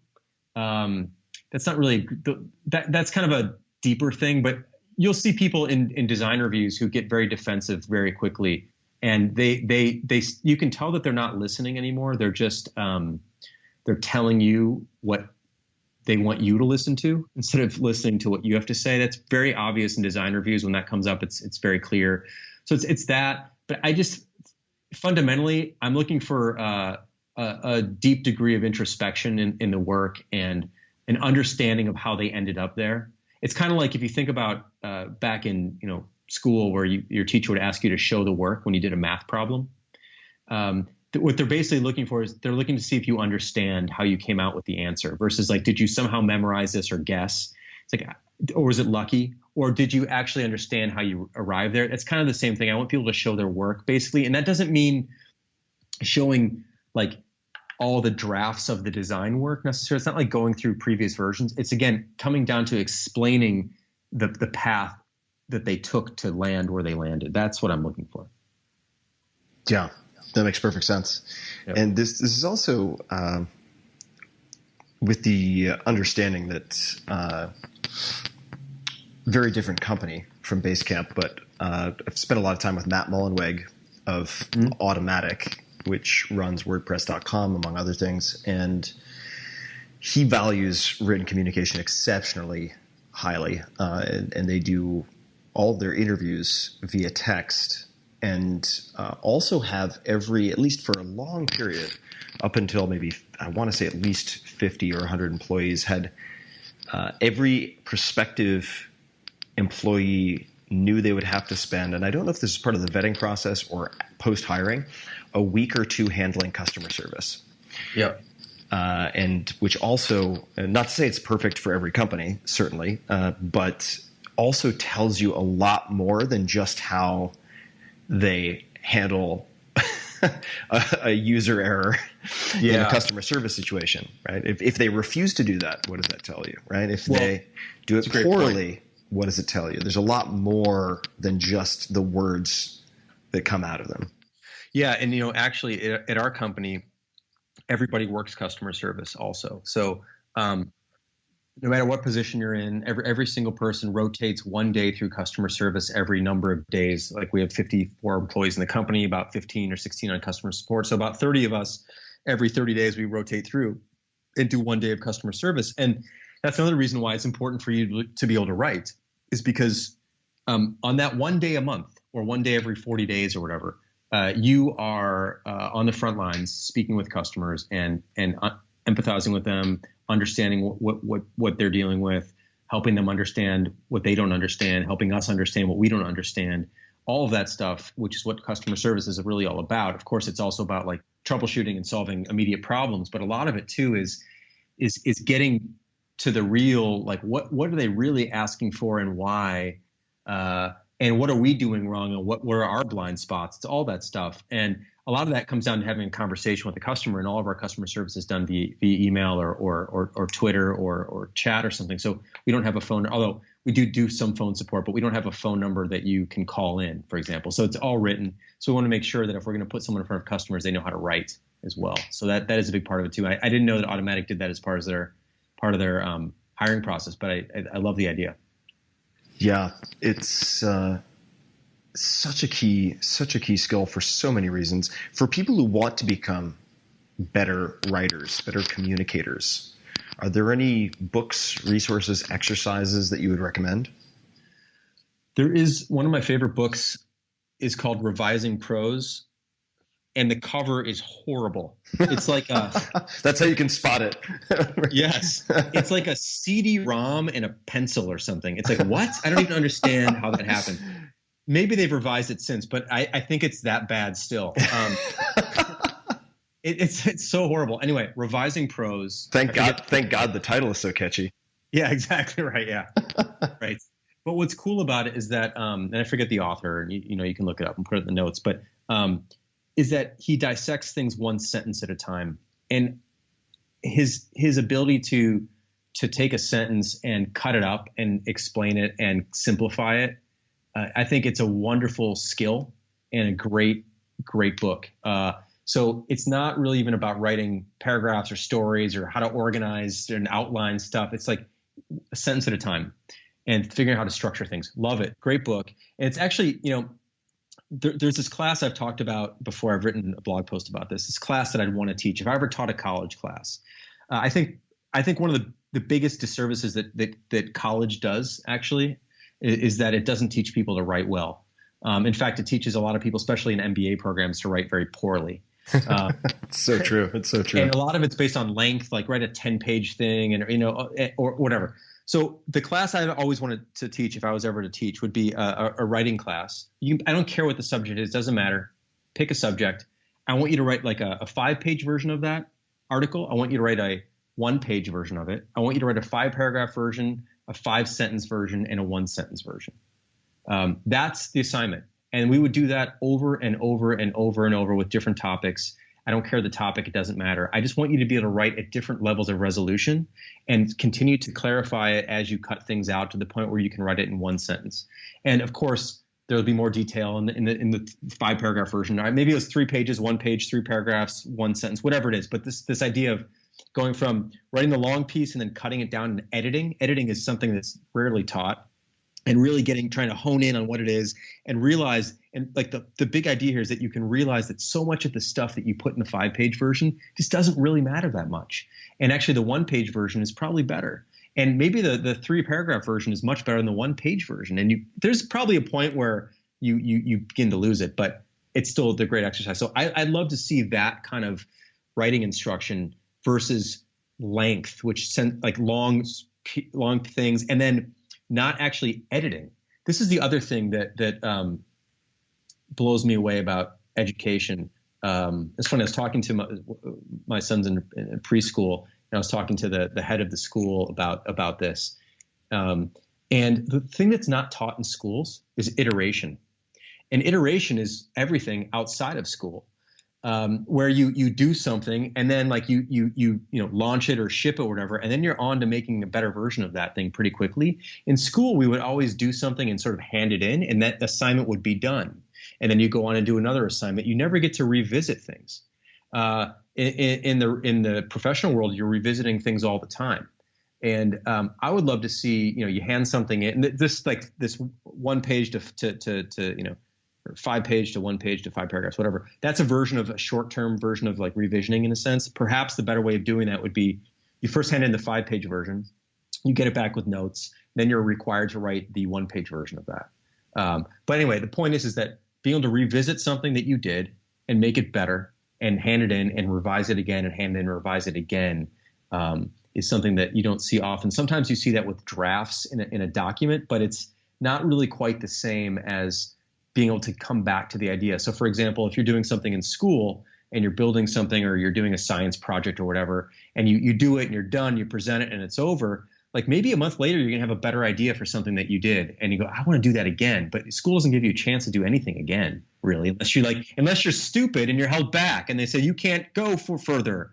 Of course, not stupid. That's the wrong word. But like the school's like, you didn't hit the criteria. So we're going to let you do it again. Like in some ways, of course, there's a lot of other reasons why this probably isn't necessarily a good thing for people, for kids. But to get a chance to do it all over again, maybe you see it better the second time. So anyway, I would love to see revision and iteration built into education. And this sort of writing assignment is sort of a way to get at that. And I pulled up this book, and the cover is truly awful. Like, what is the CD even doing there? On top, how did that happen? Is it like just clip art or something? Like, I don't even know how that happened. I'd love to get to the bottom of that. But revising prose, Richard A. Lanham. Does that sound right? I think so. Yeah, it's got to be, because the cover is this pen and a CD on top of a page with a bunch of markups on it. Richard A. Lanham. Another book that I found very helpful. I haven't read it in a very long time, but it's called Simple and Direct. It should be fairly easy to write. I don't remember the name of the author. And I had the great good fortune, maybe too many modifiers on that, but now that I'm thinking about writing, the great good helpful fortune of taking a class in college. I was at Princeton undergrad with John McPhee, who's a senior writer at the New Yorker. He's won a Pulitzer or two at this point. And the course was called The Literature of Fact. It was about nonfiction writing, creative nonfiction, which doesn't mean making up 50%. It means taking fact and weaving it into a narrative, which John McPhee is exceptionally good at. And actually, one book that I think you would really enjoy is called Draft Number 4, which is about his writing process. I think you'd be fascinated by it from a structural standpoint. Really fascinating, and it gets into the weeds, which is not for everybody, but I think I think you'd appreciate it. And I remember the first time we had our writing assignments returned to us. So every week we had a seminar, which was about 12 students or so. We had to apply to get in, a writing assignment, and then a one-on-one session with McPhee to go over the writing assignment that he had already marked up and given to us. And I remember when he handed back the first writing assignment, to all these students. And before he handed them out, he said, look, he didn't say look, because that's not what he would say, but he said, I want you to know that you're all good writers. You can all write. So I don't want you to be intimidated by what I'm about to hand back. And so he gave us back. You just saw student by student, their faces drop, and I got mine back. And there was more red ink on the page than black ink that I typed out. It really looked like there was more red ink. And it became so clear how fuzzy so much of my thinking was, how many unnecessary words there were, how much gristle and fat there was in between the actual meat that was necessary on the page. And the reason I bring up this story is that over the course of the next few weeks, as we were learning more, practicing more, and honing the sharpness of our writing, getting progressively less red ink, ideally, my grades in all of my other classes went up. And there was a very clear, super clear correlation between cleaning up my thinking and everything else running more smoothly. It was really, it could not have been more obvious. And such an incredibly valuable skill. It is. Something that I would also encourage people to do is to read Tom Petty lyrics. It sounds weird. But if you read Tom Petty has such a wonderful efficiency in his storytelling and his lyrics, and every word really counts, and there's no filler. And he paints these really broad pictures with 4 or 5 words per phrase, and really, truly is, I thought, one of the best songwriters, of course, but really a great writer in general when you read the lyrics. So I would look at that and go, look at the pictures he can paint and the emotions he can evoke and the story he can tell with very few words. He's extremely economical with his language, or was, and it's a great thing to read. So just go look at some of his albums, go look up the lyrics online, and don't even listen to the songs, but just read them, and you go, I see where he's going with this. And it's I always enjoy doing that from time to time. He was so good at that. I will have to check that out. Elmore Leonard, also another fantastic one for people to look up. And it makes me think you were talking about the 1 page, 3 or 5 paragraph, 3 paragraph, 1 paragraph, 1 line. It makes me think of the Hemingway story in 1 line, which I'm sure I'm going to get slightly wrong, but it was something right. The used baby shoes never worn, or I fucked it up. Yeah, baby shoes for sale, comma, never worn. Right, the sort of 5 or 6 word story. It's a really valuable exercise, and it's not just for academic purposes, as you pointed out. It translates to everything. No doubt. Vintage watches. Oh my God! Here we go. Tell me about vintage watches.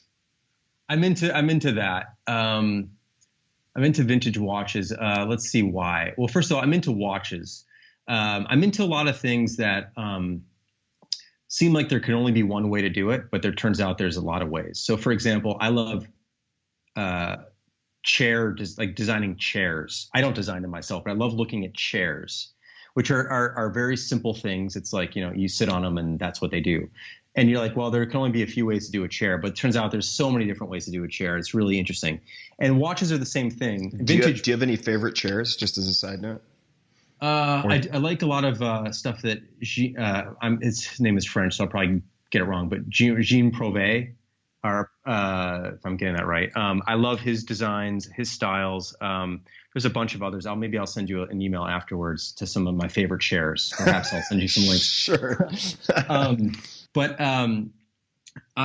So watches are similar in that, like, a watch basically, like, look, it's there to tell the time. Some watches can do more than others, but basically it's there to tell the time. And like, okay, you got to, especially if you look at analog watches, which is why one of the reasons I like vintage stuff is it's like, a couple hands, 3 hands maybe, or 2 hands. But there's so many different designs and so many different styles and so many different elements and so many different approaches to it that there's an endless amount of curiosity in it for me.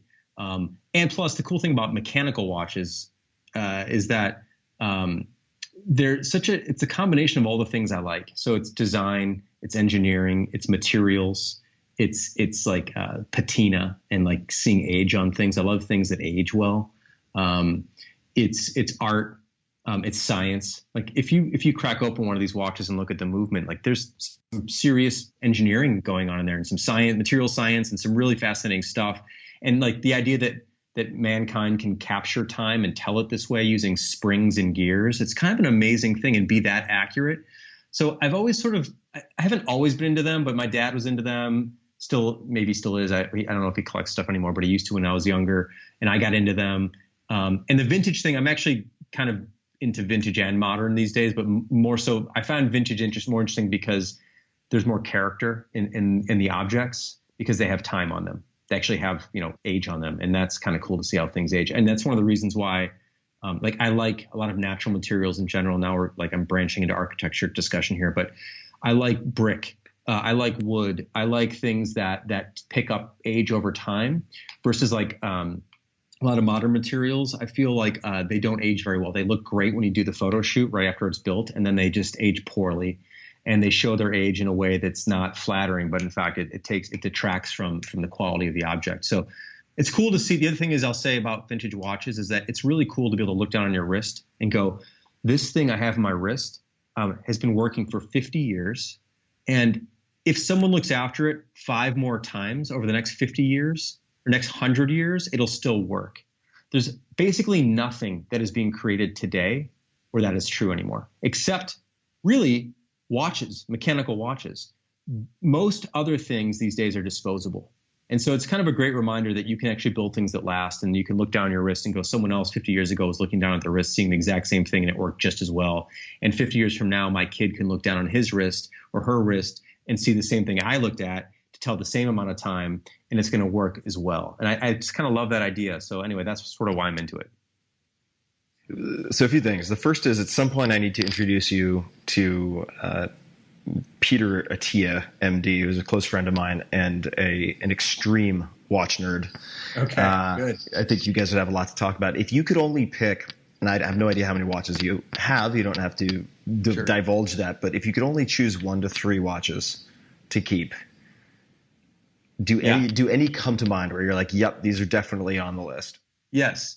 So I have it's called a Rolex Milgauss 6541 is the model number, what they would call the reference number in the watch world. It's from 1958. And I just think it's the coolest fucking thing ever. So I just love the way it looks. It's so cool looking. It's awesome. So anyway, Rolex Milgauss 6541 from 1958. That's definitely one keeper. I have like an old Patek Philippe. I'm blanking on the reference right now. It was built for similar to this Milgauss that I was telling you about. By the way, Milgauss means 1,000 Gauss. So it was a watch built for scientists who worked in high magnetic environments, and watches typically, vintage ones, especially now modern ones, are a little bit different, but they don't work well in magnetic environments because the spring that's inside them, once it's magnetized, it can't tell time properly anymore, basically. So these watches were built for scientists to be amagnetic or anti-magnetic. And so the Milgauss was one of them, and then Patek made one. I can't remember the reference right now. Anyway, you can send it. You can send it with your links to the chairs. I'll send it. Yeah, exactly. It's also an anti-magnetic watch, and it was sort of their answer to the Milgauss. So it's funny that like the two things I come to mind immediately are like watches for scientists, which it's just what a cool niche, to makes a product for scientists in the 50s. Like how cool, like kind of if you can imagine scientists in the 50s with their white coats and like learning all sorts of new things about physics in the world and biology, and all sorts of really cool stuff happened back then. Those are the two watches that immediately come to mind that I really, really dig. There's another one actually, which is I'm going to get this name wrong too, so I'm just going to call it it's Jaeger LeCoultre or Jaeger LeCoultre or something like that. I never exactly know what it is. Anyway, it's called the Polaris from 1968. It's a dive watch built for divers, and it has an alarm on it, a mechanical alarm, which is really cool and really unique and rare, especially at the time, which I think is really beautiful and just a really neat complication for a mechanical watch to have an alarm on it. So you could say, like, for example, at 5 o'clock, I want this thing to buzz very loudly so I would know that it's 5 o'clock, which of course is so silly and easy to do with an iPhone or any digital thing. But mechanically, it was quite a challenge, and very few watches have ever had a mechanical alarm. I also like the way it looks. So anyway, there's some of that stuff that I'm into. There's a bunch of other things. But those are the three that initially come to mind as ones that I'm really into. If you had to give a TED talk on obsessions, and it couldn't be related to your company, couldn't be related to watches, these are personal obsessions. Yeah. What might you talk about that a lot of people wouldn't know about? Well, I don't know if I'd be able to talk about it. Well, I mean, okay. I'm imagining all of the unacceptable, socially awkward sexual fetishes that you wouldn't be able to talk about on the TED stage. But continue.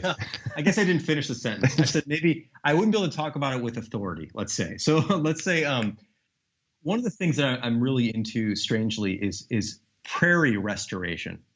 Okay, so stand back here for a second. Let me fill you in on this. So maybe 10 years ago, I bought a farm up in rural Wisconsin, about 3 hours from Chicago where I live. It's like 50 miles west of Madison, Wisconsin, for those who kind of know the geography.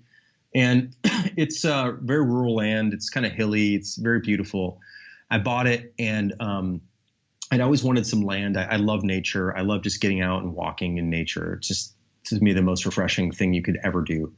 So I bought this land, and I looked at it and I thought it was just beautiful and amazing. And it was, but I learned a couple years in that it was full of weeds and invasive species, and like not really the way it should be, or was. But modern farming and the fact the land's been tilled a bunch of times and there's invasive species and stuff, it sort of took over the land. So I got on this kick to find a prairie restoration specialist, which I learned that there's this thing called prairie restoration where you could sort of bring the land back to the way it was, to prairie in this particular part of the country.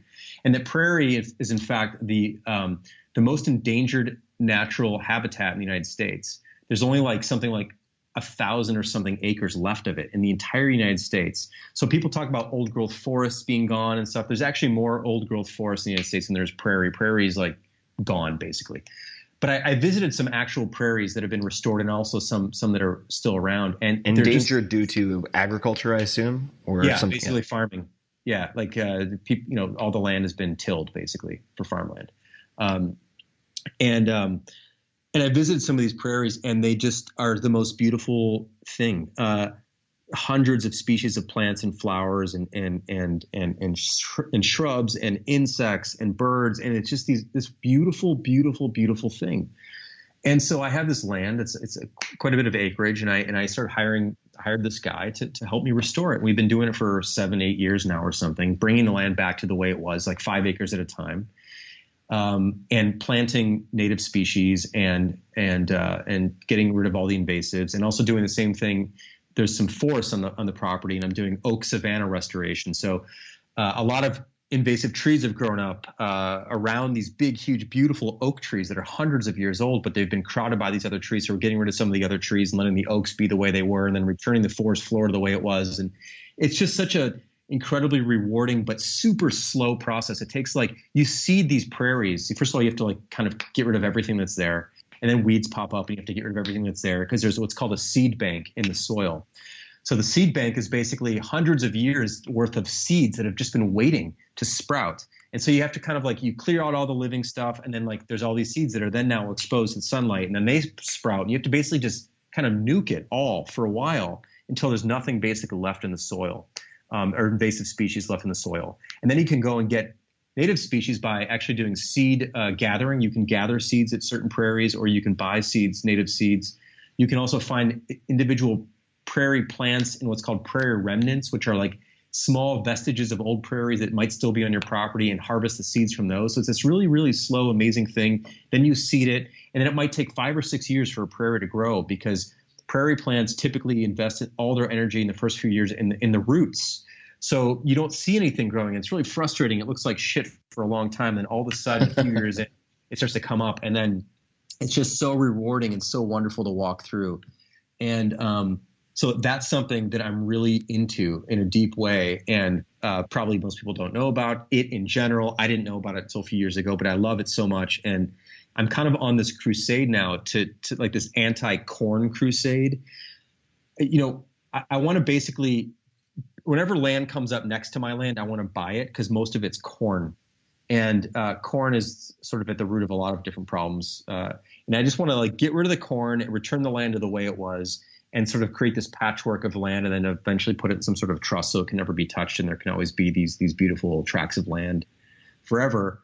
Of course, it'd have to be maintained, and that would have to be how the trust would have to be able to figure that out. Maybe part of it is farmed to fund that. But anyway, that's something that I would probably love to talk about, although I don't know enough about it to give a TED talk, but I could certainly talk someone's ear off for about an hour on all the little details that I've learned.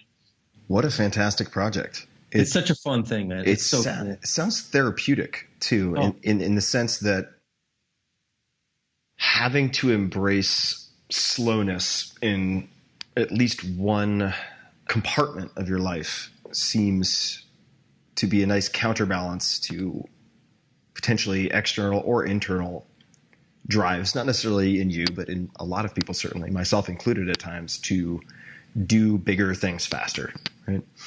No doubt. And the other thing about that, I'll say, is that you can't even speed this process up if you wanted to. And that's what's so awesome about it. And by the way, the process is multi-layered and multi-tiered. And probably by this point, you're like, I should never have asked him this question first. But anyway, real quick, what's cool about it too is not only do the plants, new plants come up and all sorts of species bloom, but you start to see new insects. And new insects come a few years later, and they just somehow, you're like, where'd they come from? And they're still out there, but they find it, and they're wired to proliferate in these environments. And then you see new birds and new bird species. There's 100 and something bird species now on my property, when originally there weren't. There was 40.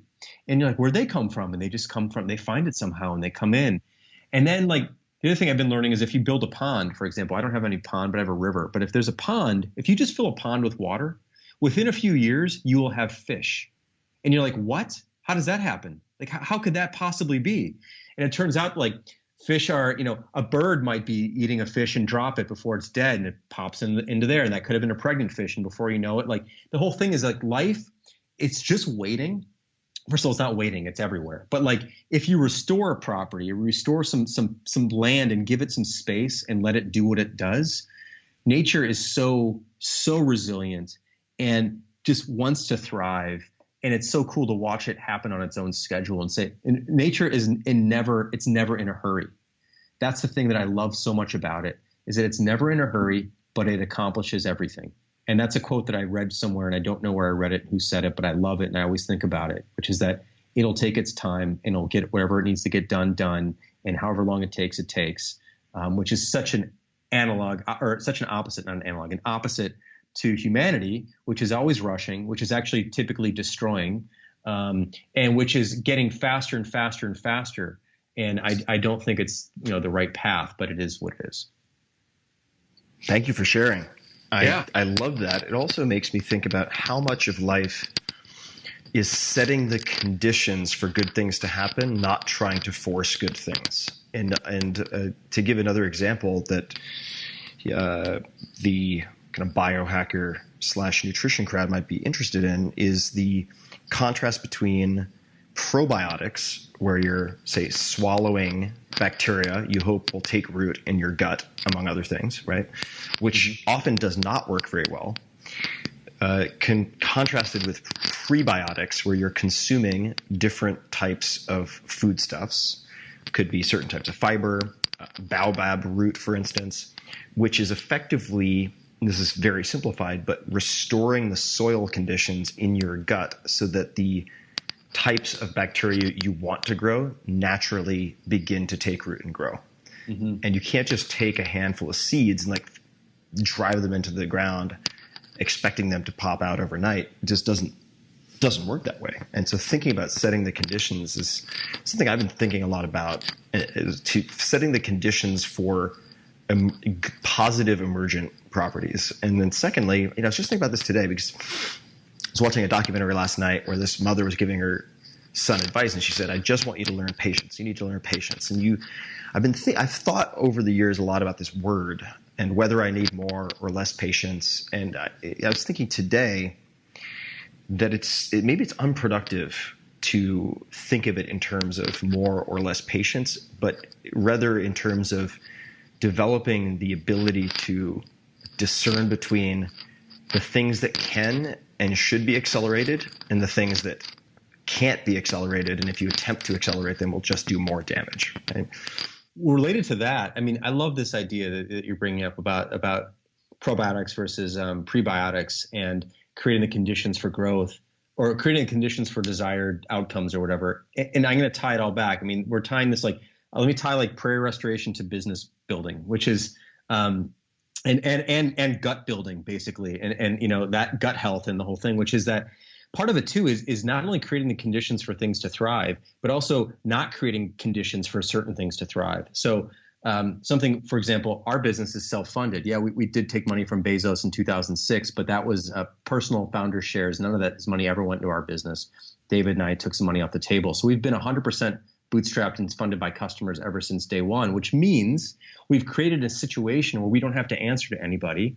We don't have to be on anyone else's time scale. I don't have to build something that I know is going to have to be sold in 7 years because a fund is coming due and they need their money out of it. Or I also don't have to build something that grows at a certain rate because, you need to grow at a certain rate for a certain return. We don't care about returns. The conditions we've set are not to have returns thrive and generate returns for others, but actually what we've tried to set up is conditions for profitability and for sustainability, because as long as we make more money than we spend, we can exist for as long as we want. There's no external pressures, artificial pressures that we've set up or conditions that we've created that will force us to make a decision about when we have to sell the business at some point. So it's not only about creating conditions for thriving, it's about in fact, putting up barriers for certain things not to happen. And I've been thinking a lot personally about I've been putting a lot of energy into making sure certain things don't happen versus putting energy into make sure certain things do happen.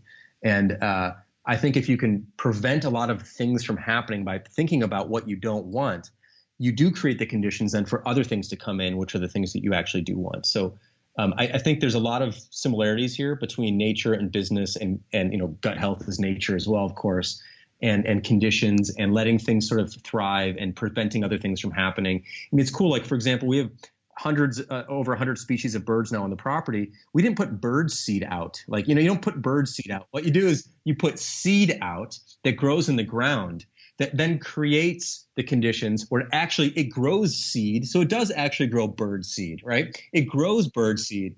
It just takes 5 years, and then birds find it. And then everything just happens the way it naturally should, at the right pace and the right scale. And it's just very rewarding to see that happening. And I think it does color your impression of other things, and sort of shows you in many ways how sort of silly speed is in a lot of other things where it's injected unnecessarily, and sort of the damage that it does.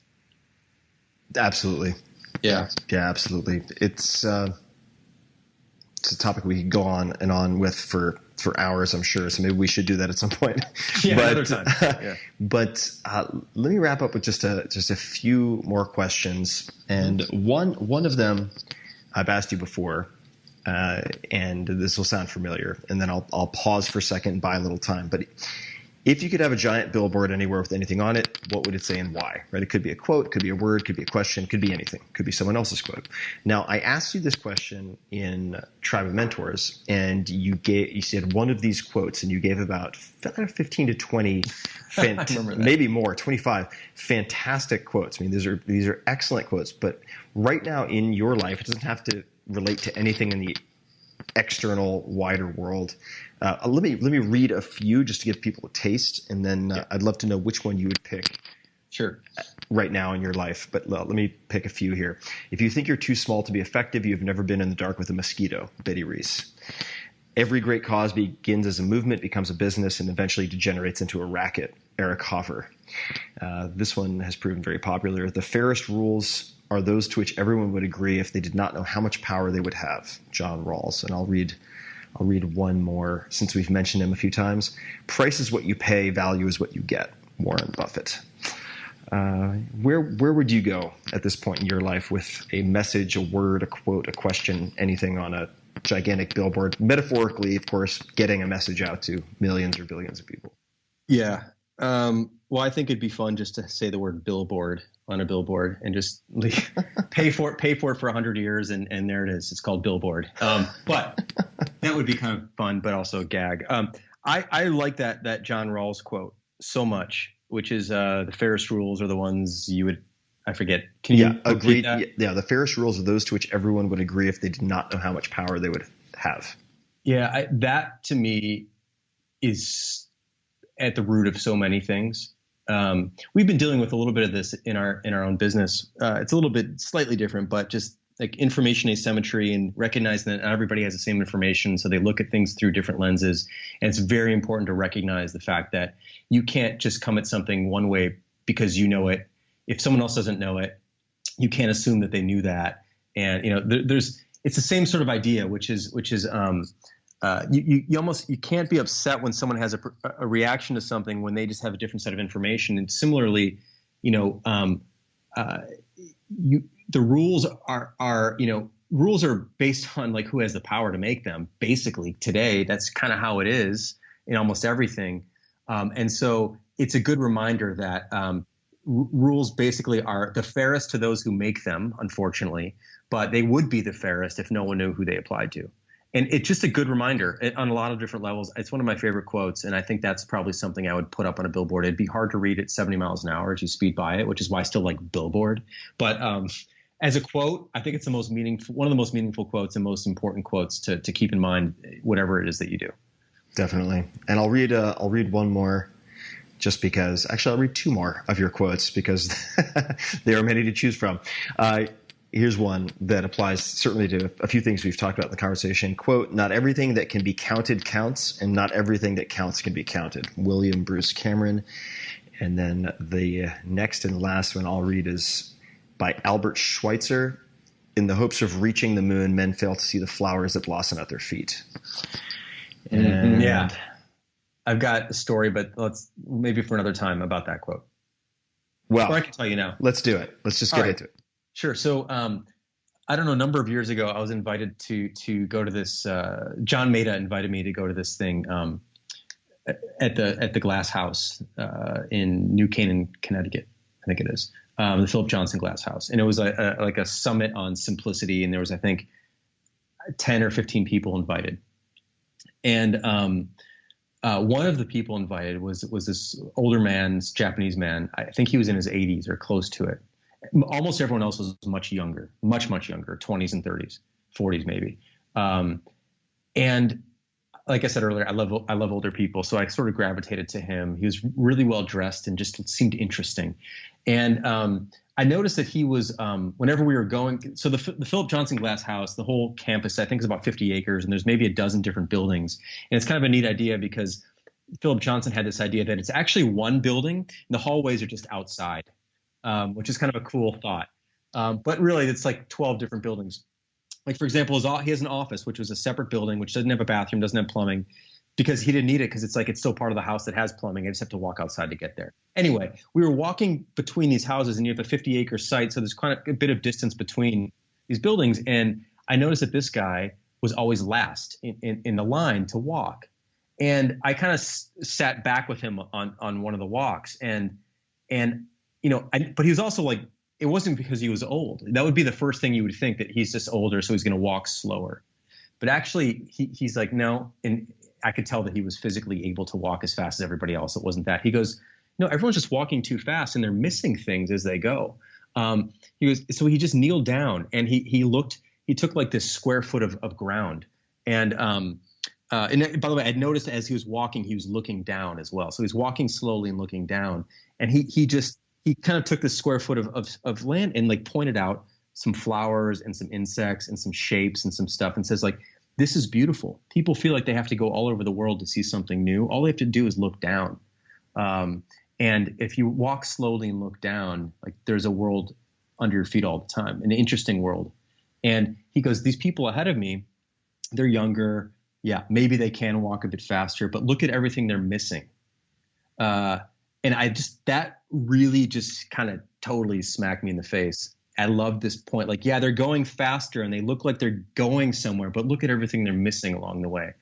And so that point about that other quote that you just brought up about going to the moon, missing the flowers, like, that's sort of a similar thing, which is, especially today where everyone's rushing all over the place trying to get somewhere. And you're like, where are you actually going and what are you actually missing? And I thought that moment, this guy actually stopping and physically explaining that to me and looking down and pointing out some things was a really poignant thing, and something I have always remembered since then. What a lovely story. Yeah. He's a lovely man. I think he's still around. I'm sure from what I understand, he's a Japanese garden expert. He has an amazing Japanese garden apparently in his backyard somewhere in Northern California. And he's also like a wine connoisseur and supposed to be a really fascinating guy. I never really caught up with him afterwards. I always meant to, and I missed that opportunity, and I should probably figure out how to get in touch with him. But wonderful man, really interesting person, and I appreciate the lesson he taught me there. Well, if you track him down, let me know. Sounds like I will. Maybe the type of person to have on the podcast. Yeah. Yeah, definitely. Someone who can really embrace the joy of missing out. Yeah, the JOMO. The JOMO. Jason, well, this has been so much fun. I really appreciate you taking the time today to chat with me and share your stories with the world also. Well, thanks for having me. This is super fun. It's always fun to talk to you, and thanks for giving me so much time to do that. My pleasure. And is there anything else before we wrap up that you would like to ask of the audience, suggest to the audience? Any closing comments of any type?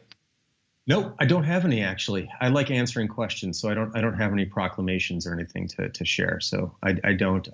If anyone wants to get in touch, I think you'll have some of that stuff. So feel free to hit me up on Twitter or wherever. Oh, the other thing, actually, I will mention, David and I, DHH and I, are doing this new YouTube channel, which is kind of something people have been asking for a while. We're calling it Getting Real.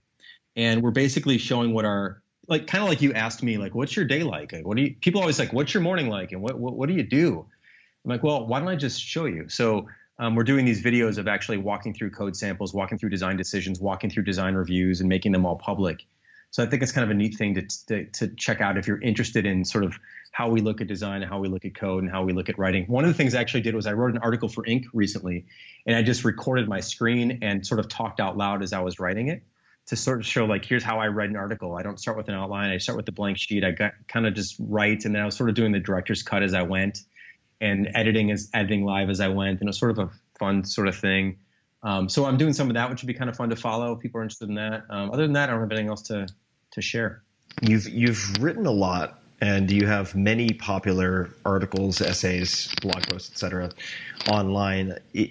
If someone wanted to start with one or two, are there one or two that you could mention as a gateway drug into the mind of Jason?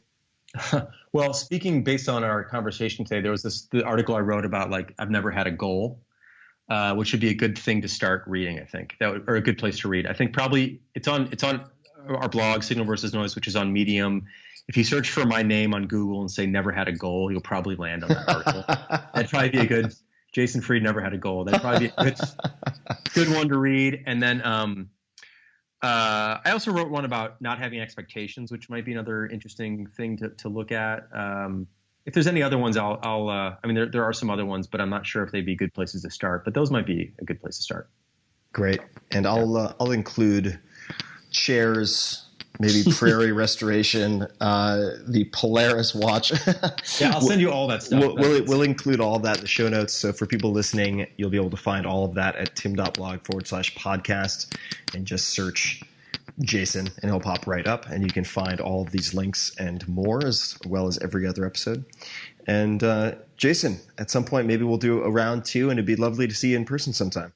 Yeah, you're down. Where are you now? I'm in Austin, Texas. Okay, you're in Austin. Okay, well, at some point, yeah, we'll run into each other again. But I'd love to do it again, and if we want to do it in person, that'd be even better. So let me know. I'm around. Definitely. Yeah, right. Austin, Texas, it's the third coast, as they say. They said that about Chicago, too. So I think every other place is the third coast. Is the third coast. Yeah. Fantastic. Don't you need water to be a coast? I mean, at least in Chicago, there's a lake. We have lakes. We do have some creeks. We're not entirely dry. There are rivers. Yeah. So we do have that. But to be continued, and to everyone out there on the interwebs and beyond, as always, thank you for listening. Be safe or not, and pay attention to what's under your feet. So until next time, thanks for listening. Hey guys, this is Tim again. Just a few more things before you take off. Number one, this is 5 Bullet Friday. Do you want to get a short email from me? Would you enjoy getting a short email from me every Friday that provides a little morsel of fun before the weekend? And 5 Bullet Friday is a very short email where I share the coolest things I've found or that I've been pondering over the week. That could include favorite new albums that I've discovered. It could include gizmos and gadgets and all sorts of weird shit that I've somehow dug up in the world of the esoteric as I do. It could include favorite articles that I've read and that I've shared with my close friends, for instance.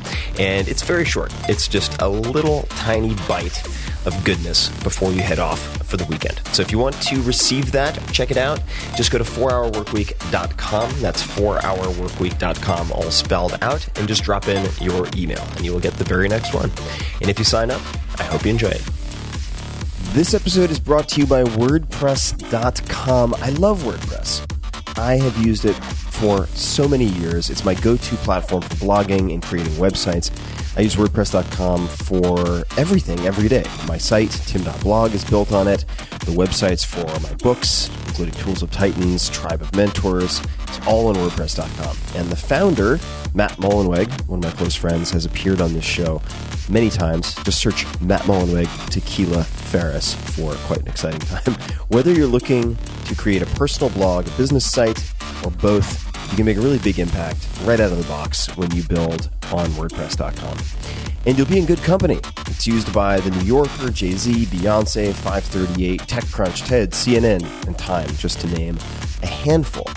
And one of my friends at Google, who shall remain nameless, has told me that WordPress.com offers the, quote, best out-of-the-box SEO imaginable, end quote. And it's one of the many reasons that nearly 30% of the internet is run on WordPress. You do not need experience or to hire someone. That's perhaps the best part. WordPress.com guides you through the entire experience. They have hundreds of designs and templates that you can use. And it's easy to get started. There's no need to worry about security, upgrades, hosting, any of that. They offer 24/7 support, and they're very, very responsive. If you have questions, they get right back to you.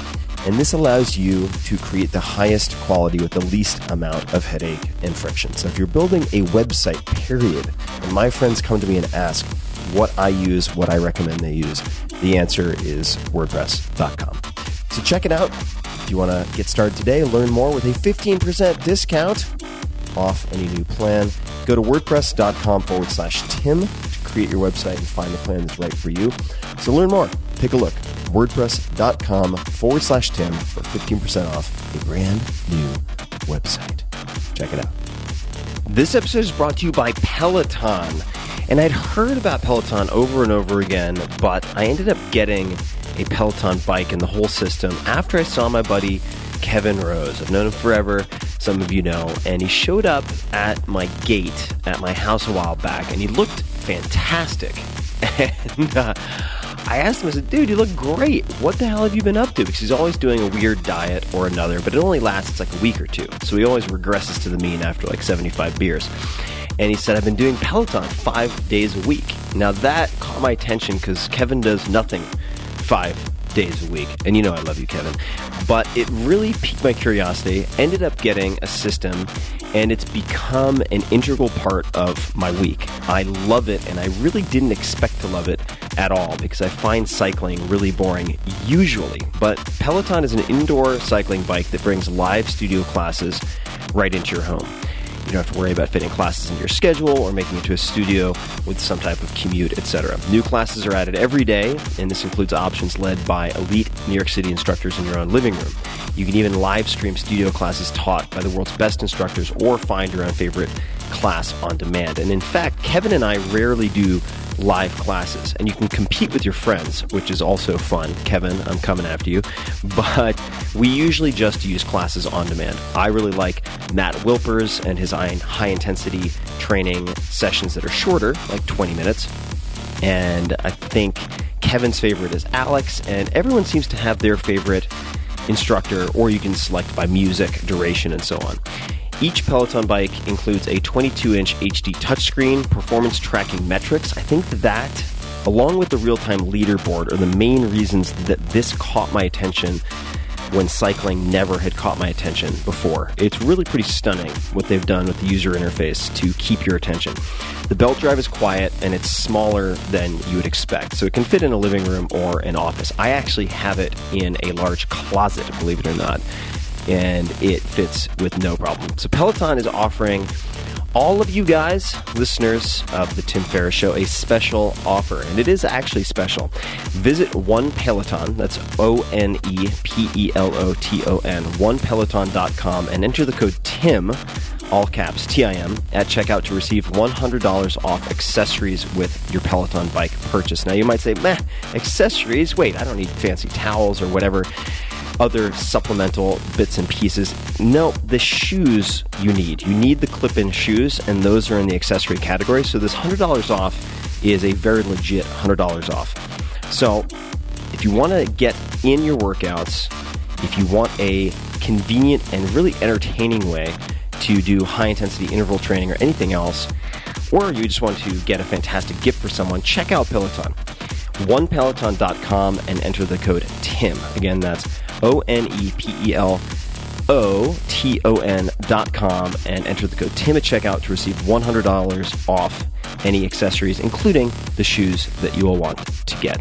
Check it out, OnePeloton.com, code TIM.